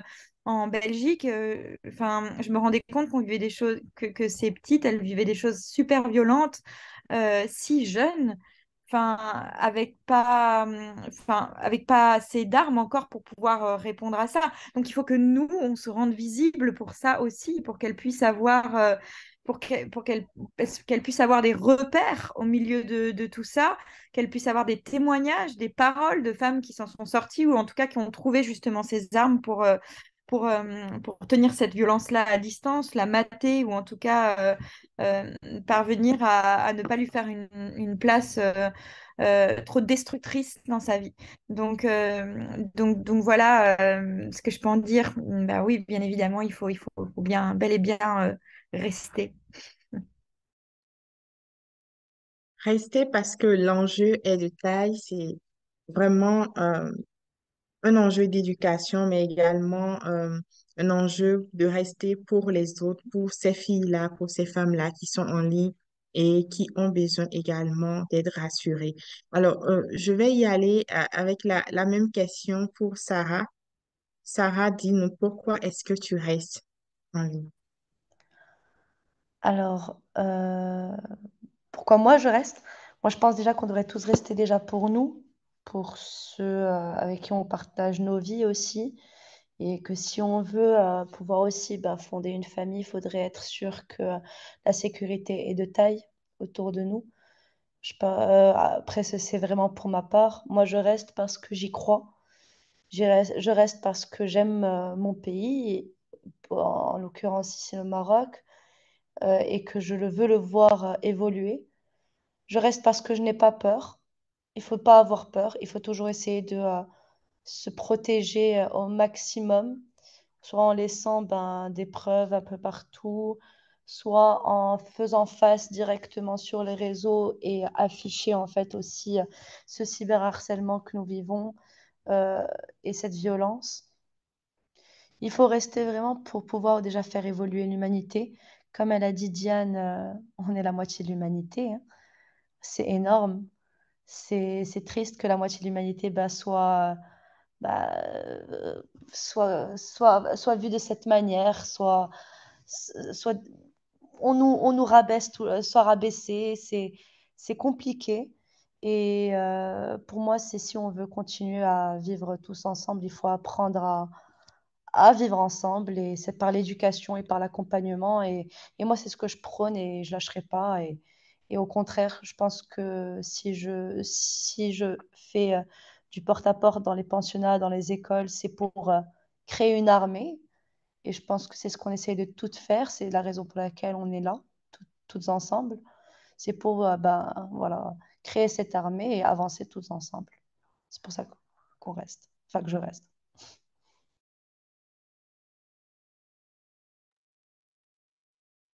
Alors, merci beaucoup, merci pour ce partage. Je pense que c'est pour toutes ces raisons également que moi aussi je reste et je resterai parce que c'est ma place tout simplement.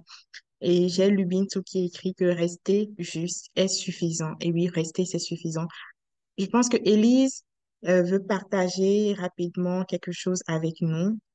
Je laisse la parole à Élise. Merci beaucoup, Bénédicta. Je voulais aussi en profiter pour dire à quel point ces derniers mots et ces dernières réponses étaient galvanisants à entendre. Donc merci à toutes les trois. Ça nous donne, je pense, à toutes les personnes qui écoutent cet échange, ça nous donne aussi de l'espoir et la conviction qu'il faut continuer à se battre et à tout faire pour que les choses puissent continuer à changer dans le bon sens.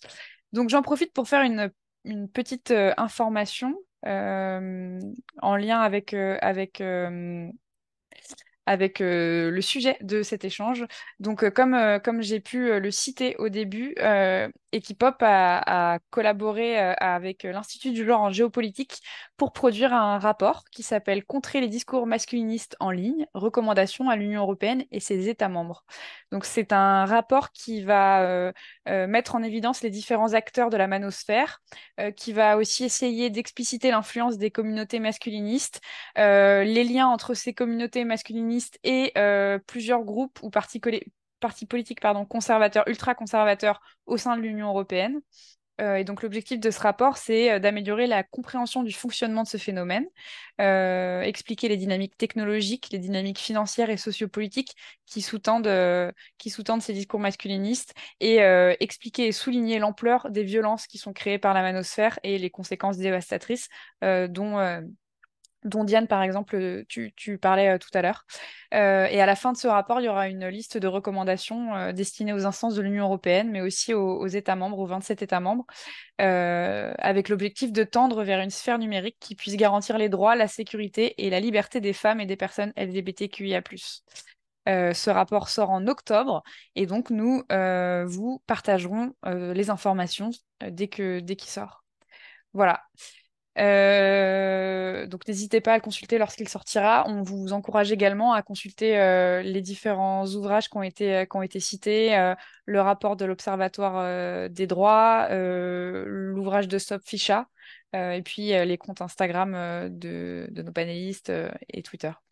Maintenant, on va passer à la phase des questions. Donc, il y a eu pas mal de questions sur le chat qui ont été posées. Il y en a certaines qui ont peut-être déjà été abordées par les panélistes après que vous les ayez posées. Donc, on va se permettre de ne pas les reposer une deuxième fois. Ce que je vous propose, c'est qu'on va peut-être les poser deux par deux et puis répondra qui voudra dans les panélistes. On a environ une petite trentaine de minutes encore devant nous avant d'arriver à la fin de l'échange. Donc voilà.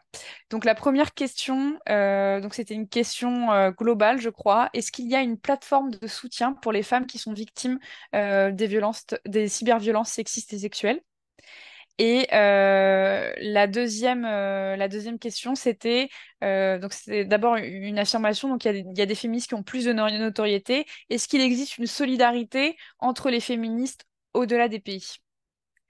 Donc ça, ce seraient les deux premières questions. Est-ce que vous voulez qu'on les précise, les panélistes, ou est-ce que vous avez envie d'y répondre? Donc est-ce qu'il existe une plateforme, j'imagine, au niveau peut-être au-delà des pays, au niveau international, pour dénoncer les violences? Et la question de la solidarité au-delà des pays. Euh, Moi, en Côte d'Ivoire, déjà, on a la police de la cybercriminalité qui fait du bon travail. Et je pense que quand il y a quelque chose de bien qui se fait, il faut vraiment féliciter. Avec la Ligue ivoirienne des droits des femmes et avec d'autres femmes qui étaient victimes de cyberviolence, on a vraiment réussi à faire les choses. On a vraiment réussi à arrêter les personnes qui les harcelaient. Et je pense que c'est quand même un peu révolutionnaire dans cette région qu'il y ait quand même une instance quand même qui fasse, bon, c'est triste de dire qu'il fasse son travail parce que faire son travail, c'est quand même le minimum. Mais souvent, quand on est à un niveau tellement bas, voilà. Et déjà, on a déjà la police de la cybercriminalité en Côte d'Ivoire qui fait quand même du bon travail. Et moi, je connais aussi au niveau international Stop Cybersexisme et tout, qui sensibilise et tout, et où tu peux aussi signaler aussi, peu importe, hein, je crois, les violences et tout que tu subis en tant que femme aussi en ligne et tout. C'est de là que je connais. Après, il doit en exister d'autres. Après, pour le soutien des femmes, oui, moi, je pense clairement qu'il existe une solidarité des femmes à travers les frontières. Je pense que ça se voit aussi à travers ce qu'on fait aussi ici en Afrique de l'Ouest et tout, etc., à travers plusieurs pays. Même tout ce qui est le réseau, Equipop, le réseau le projet Jeunes Filles d'Afrique de l'Ouest, Bénin, Côte d'Ivoire, Mali, et comme Bénédicta l'a dit, Voix des féministes et tout, d'Afrique francophone ou d'Afrique de l'Ouest et tout. On a vraiment une sororité régionale et même une sororité internationale ici avec des femmes d'autres pays. On n'hésite pas à se supporter, on n'hésite pas à s'éduquer, à s'auto-éduquer, on n'hésite pas à s'informer, on n'hésite pas surtout à se protéger. Et je trouve que c'est vraiment quelque chose de génial. Je pense que, on peut faire évoluer cela, on peut mieux le faire, mais je pense qu'il y a quand même une base très, très solide qui est là.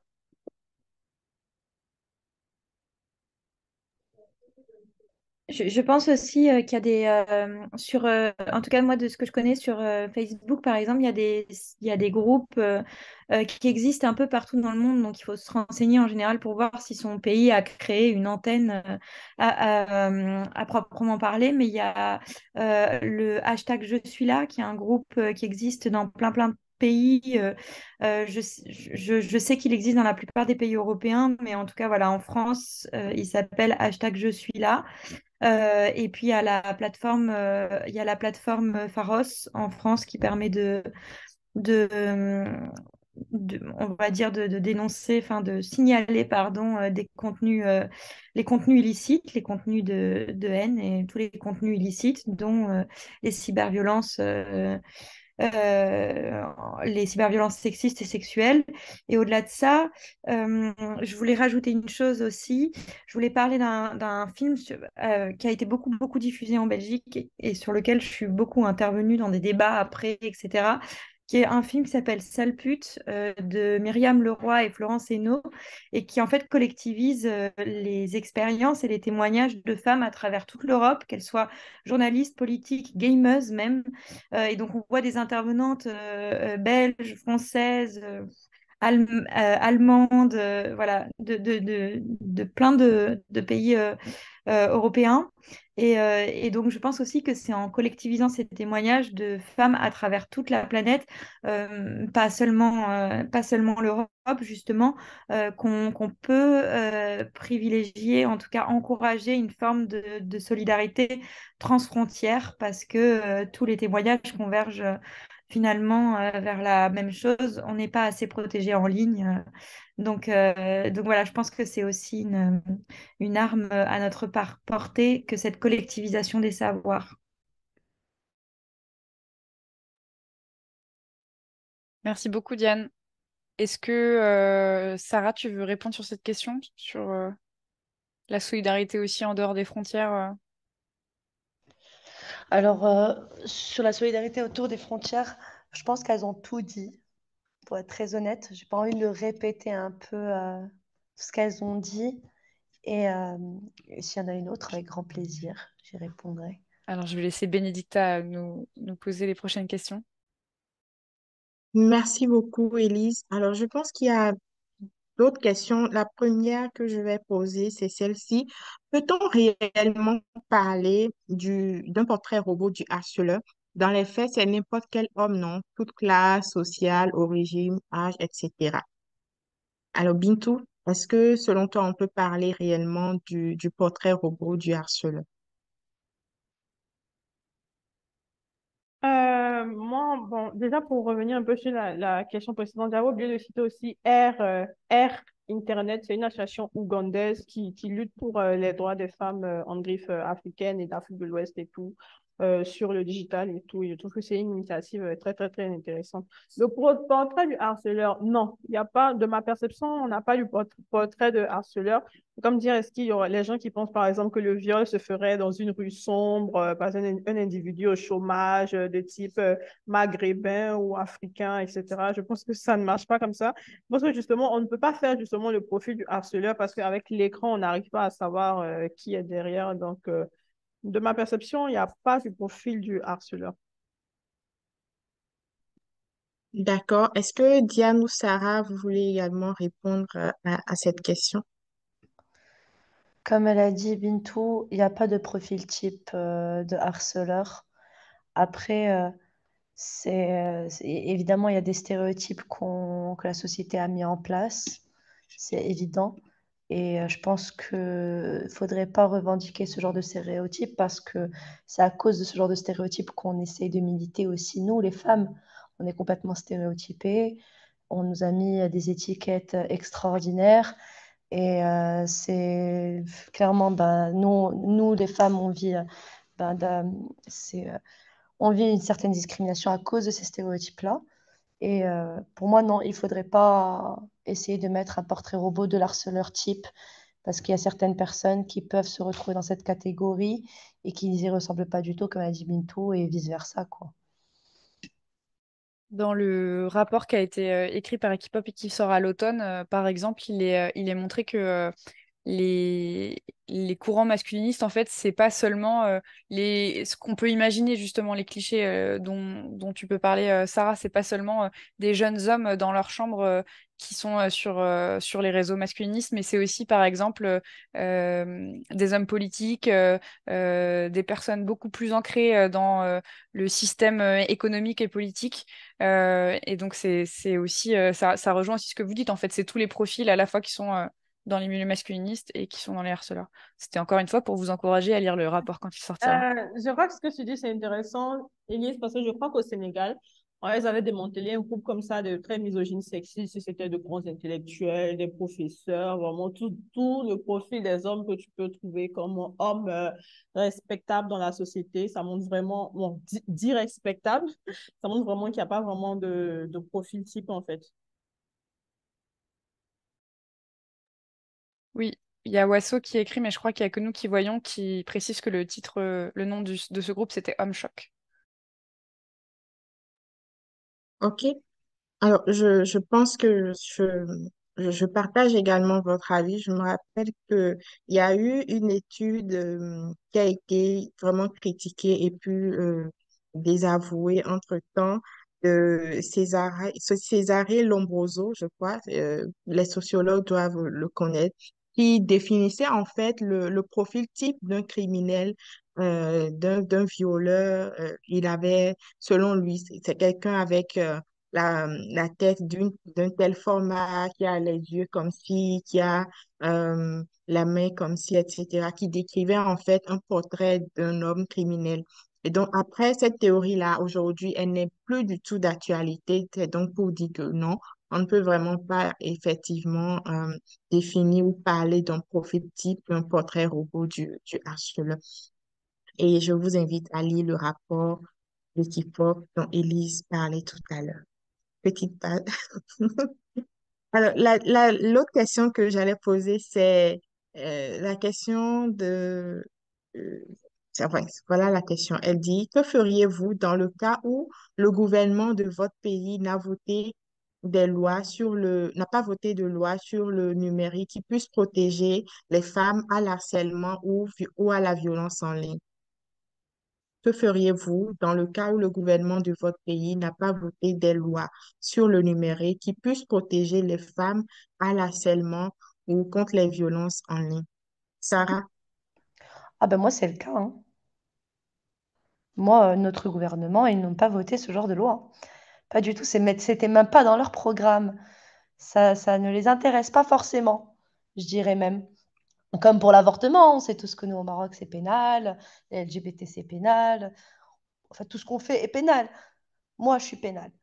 Mais soyons bien clairs, qu'est-ce qu'on fait? Ben, on le fait à leur place. On essaye d'afficher au maximum le cyberharcèlement. On essaye de se rapprocher décideuses pour avoir au moins déjà leur OK pour pouvoir ouvrir des enquêtes. On essaye, je dis décideuse, hein, parce que automatiquement une femme peut plus comprendre qu'un homme, c'est logique. Enfin, c'est pas logique, mais genre, je veux dire, en gros, voilà, c'est la suite logique qui est très triste. On essaye de faire pression aussi auprès de la justice, auprès des flics. On essaye aussi de faire notre propre investigation à ce niveau-là, hein. On essaie de trouver tout type de logiciel qui peut essayer de nous retrouver qui est la personne avec l'adresse IP. C'est tout et n'importe quoi, mais on essaie de le faire à leur place. De toute façon, c'est comme ça, hein. Si on milite pour quelque chose, c'est que notre gouvernement ne le met pas en place. Donc, pour moi, c'est logique qu'on prenne, on va dire, le flambeau du gouvernement, quoi. Je me rends compte que la question a été posée à la bonne personne finalement.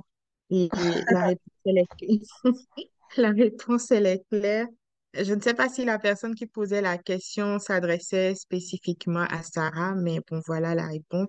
Hum, Je sais que les autres, ce n'est pas forcément le même contexte, mais Bintou, tu peux nous dire quand même ce que tu ferais si ton gouvernement n'avait pas voté de loi qui protège les femmes du cyberharcèlement. Ah, moi, j'allais les fatiguer jusqu'à ce qu'ils votent cette loi, hein. J'allais les fatiguer, on allait les fatiguer pendant 5 ans. Nos filles allaient les fatiguer, nos petites filles allaient les refatiguer. On n'allait pas du tout lâcher. On allait vraiment mettre ça sur la table jusqu'à ce que ça soit une loi qui soit votée ou que ça soit une loi qui soit envisagée. Parce que malheureusement, c'est certaines choses comme ça qui mettent la pression. J'aurais fait des plaidoyers, j'aurais déjà signifié, on avait fait quelque chose dernièrement. On était allé voir toutes les institutions parce que la Côte d'Ivoire a ratifié. Vous savez, nos pays ratifient beaucoup d'accords, beaucoup de choses pour les droits des femmes, etc. Donc, il est en train de réfléchir à dresser une liste de tous les accords que la Côte d'Ivoire a signés et qui ne respectaient pas. Et on voulait écrire une lettre ouverte pour leur dire, voilà, la Côte d'Ivoire. Donc, on allait déjà on allait déjà lire tous les accords que la Côte d'Ivoire a ratifiés. On allait voir déjà si c'était dedans et on allait leur écrire et on allait déjà faire des plaidoyers, on allait déjà communiquer là-dessus, on allait aussi se servir aussi des élections à venir. On a les élections présidentielles, on a eu aussi des municipales, on a les élections présidentielles.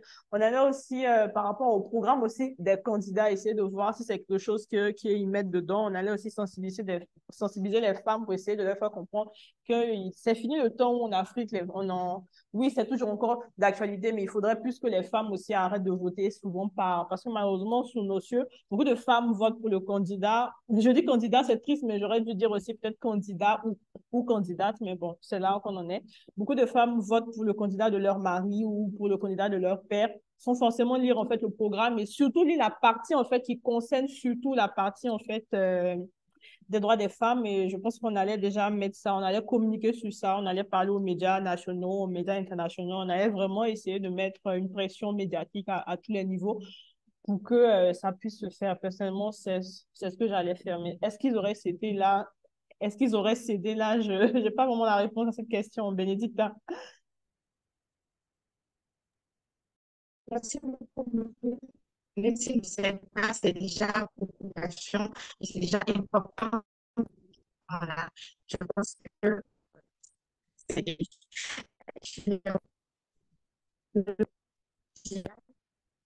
tu peux répondre à la question.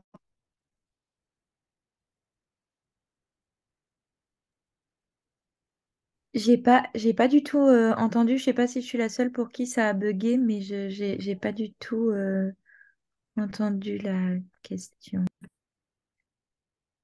En fait, c'était des, en fait, dans le cas où le gouvernement veut débat sur le mérite des femmes, c'est l'ensemble.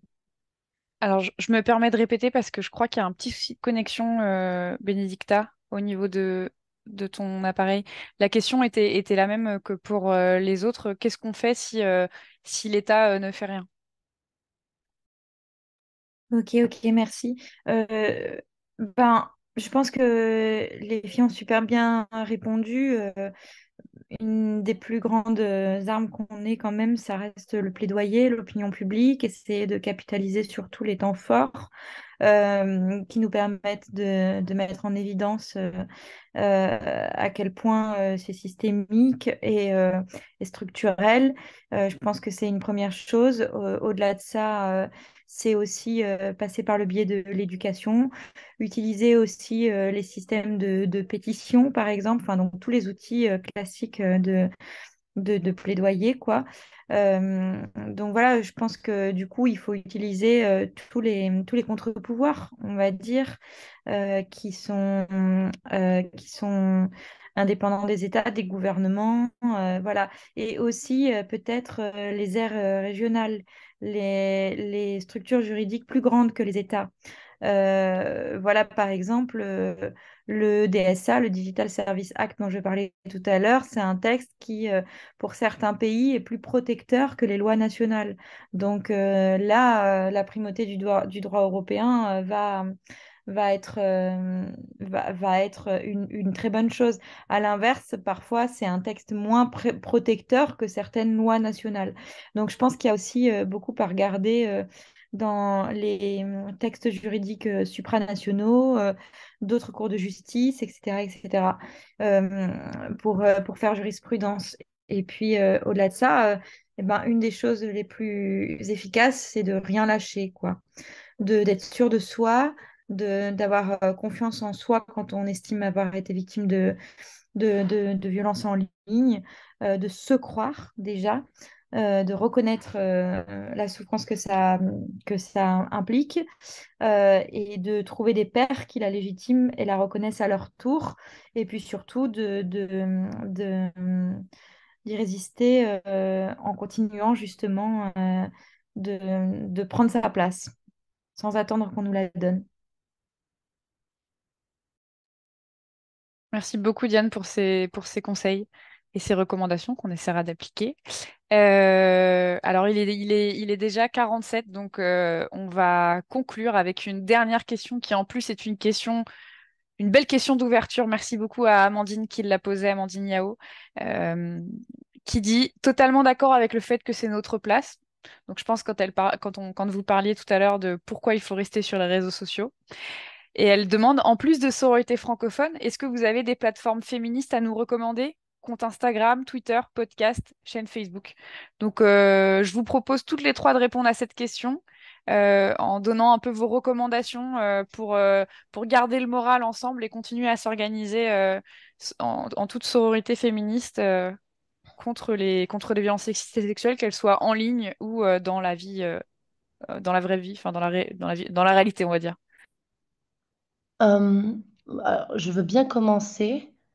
Moi, ma plateforme préférée est sur Instagram et c'est Jeans Podcast pour mes podcasts préférés. Jeans Podcast, c'est en gros tout ce qui va toucher au corps et à la sexualité de la femme et des LGBT, à l'identité de genre. Et c'est vraiment mais bah, pour moi, hein, après, c'est moi personnellement. Je fais aussi des podcasts marocains, mais je préfère les leurs que les miens, quoi, par exemple. Soyons bien clairs. Il est super. J'aime beaucoup aussi. Bon, je crois qu'on l'a mentionné tout à l'heure, hein, je sais pas, hein. J'aime bien aussi C'est qui la bosse. Je ne sais pas si on l'avait mentionné ou pas. Euh, je sais plus. Voilà. Pour l'instant, c'est ce qui me vient en tête. Je sais qu'il y en a plein, mais c'est ce qui me vient en tête là tout de suite, si je dis pas de bêtises. Merci beaucoup, Sarah. Il y a Camille qui est en train de mettre les liens dans le chat au fur et à mesure que vous parlez. Ah, super. Diane, est-ce que tu as des choses à nous partager?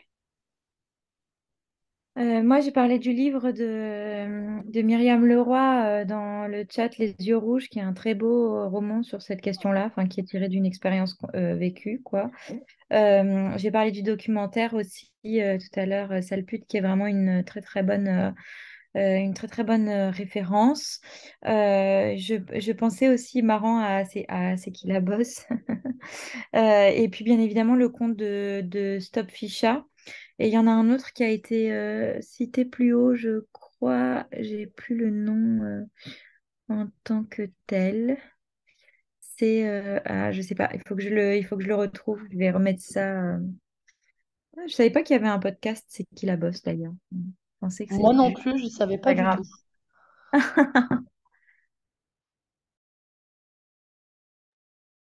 Merci, Diane.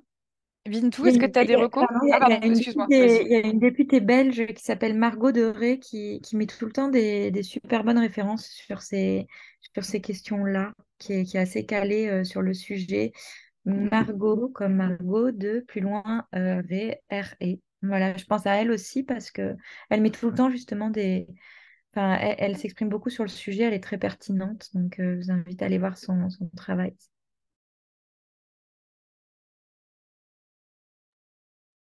Bintou, est-ce que tu as des choses à nous partager aussi?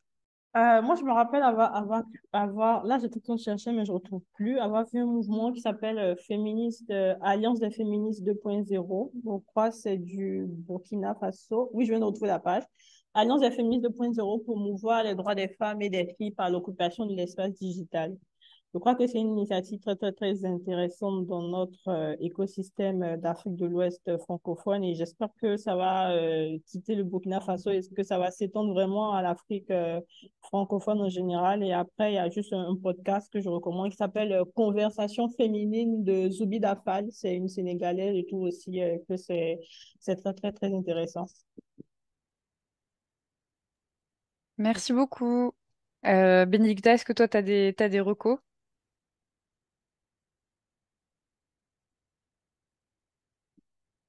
J'avais dit, parler tout à l'heure. Ah, on t'entend de nouveau pas. Est-ce que tu... Je sais pas s'il n'y a pas un problème de connexion ou sinon peut-être que tu peux les écrire et on les mettra dans le chat pour tout le monde. Désolée, enfin, à moins que moi qui n'entende pas, mais je crois que Diane non plus, tu n'entendais pas tout à l'heure. Non, ouais. Donc n'hésite pas, Bénédicta, peut-être à les écrire, alors comme ça on pourra les partager à tout le monde. Euh, on espère aussi bientôt qu'il y aura le podcast Sororité francophone. C'est des petits teasers, mais on en reparlera plus tard. On l'espère dans les mois qui arrivent. On en a déjà parlé une ou deux fois, mais on a toujours ça en préparation pour vous. Donc, on revient vers vous quand on aura un petit peu plus de nouvelles sur ça. Je rappelle aussi qu'il y aura le rapport sur les masculinismes. Vous pouvez aussi, enfin, je dirais que vous pouvez aussi essayer de participer aussi à toutes les activités féministes des féministes de votre pays. C'est toujours extrêmement ressourçant, inspirant de se retrouver entouré de ses sœurs et d'autres activistes. Voilà, c'est quelque chose qui fait vraiment du bien. Voilà. Merci beaucoup d'ailleurs pour ce moment, d'avoir pu partager comme ça avec nous bah, vos vécus, vos expériences, vos expertises. C'était vraiment passionnant. Je pense que tout le monde sera d'accord avec moi sur ce point-là. Donc merci beaucoup à Bintou, Sarah et Diane. Merci énormément à Benedicta d'avoir co-animé avec moi. Et je remercie aussi Camille, Tara, Rama et puis Louis d'Equipe Hop pour la préparation. Je ne sais pas si vous voulez dire un dernier mot pour se quitter sur un dernier mot. Euh, N'importe. Oui, moi. Vas-y. Moi, je voulais d'abord vous remercier à toutes et à tous. Je dis à toutes et à tous au cas où il y a d'autres personnes ici, à part nous, pour nous avoir réunis. Et je veux juste vous demander une chose, relayer, c'est militer. Donc, quand on relaye, c'est déjà militer, c'est déjà avancer et c'est faire prendre conscience à d'autres personnes. Donc, si vous voulez pas militer, bah, juste relayer parce que c'est déjà une part de militant. Voilà. Excellente soirée à tous, à toutes et à tous. Bisous. Moi, je voulais dire que c'était une conversation que j'ai trouvée très, très, très enrichissante. Parler avec Sarah, parler avec Diane, Camille, Elise. Vraiment, je trouve que différents points de vue de différentes localisations comme ça fait du bien. Ça fait plaisir. Je suis d'accord avec Sarah, relayer, c'est militer. Et je veux juste dire surtout à Bénédicta et aux autres. Prenez du temps pour vous. Quand vous avez besoin de sortir et de l'espace numérique, sortez. Nous, on va occuper l'espace en attendant. Et quand vous allez revenir, si nous aussi on est fatigués, on va sortir et on va faire une espèce de rotation de l'espace numérique. Mais en tout cas, on va rien lâcher. On va toujours rester là dans la sororité. Voilà. Merci. À mon tour de remercier tout le monde pour nous avoir écoutés. Et puis voilà, c'était aussi c'était super enrichissant pour moi aussi, hyper revigorant aussi, je trouve. En fait, parce que ouais, ça nous permet de sortir de l'expérience individuelle et de collectiviser nos ressentis. Ça fait beaucoup de bien, en fait. C'est aussi comme ça, en fait, qu'on se renforce et qu'on tient face à tout ça.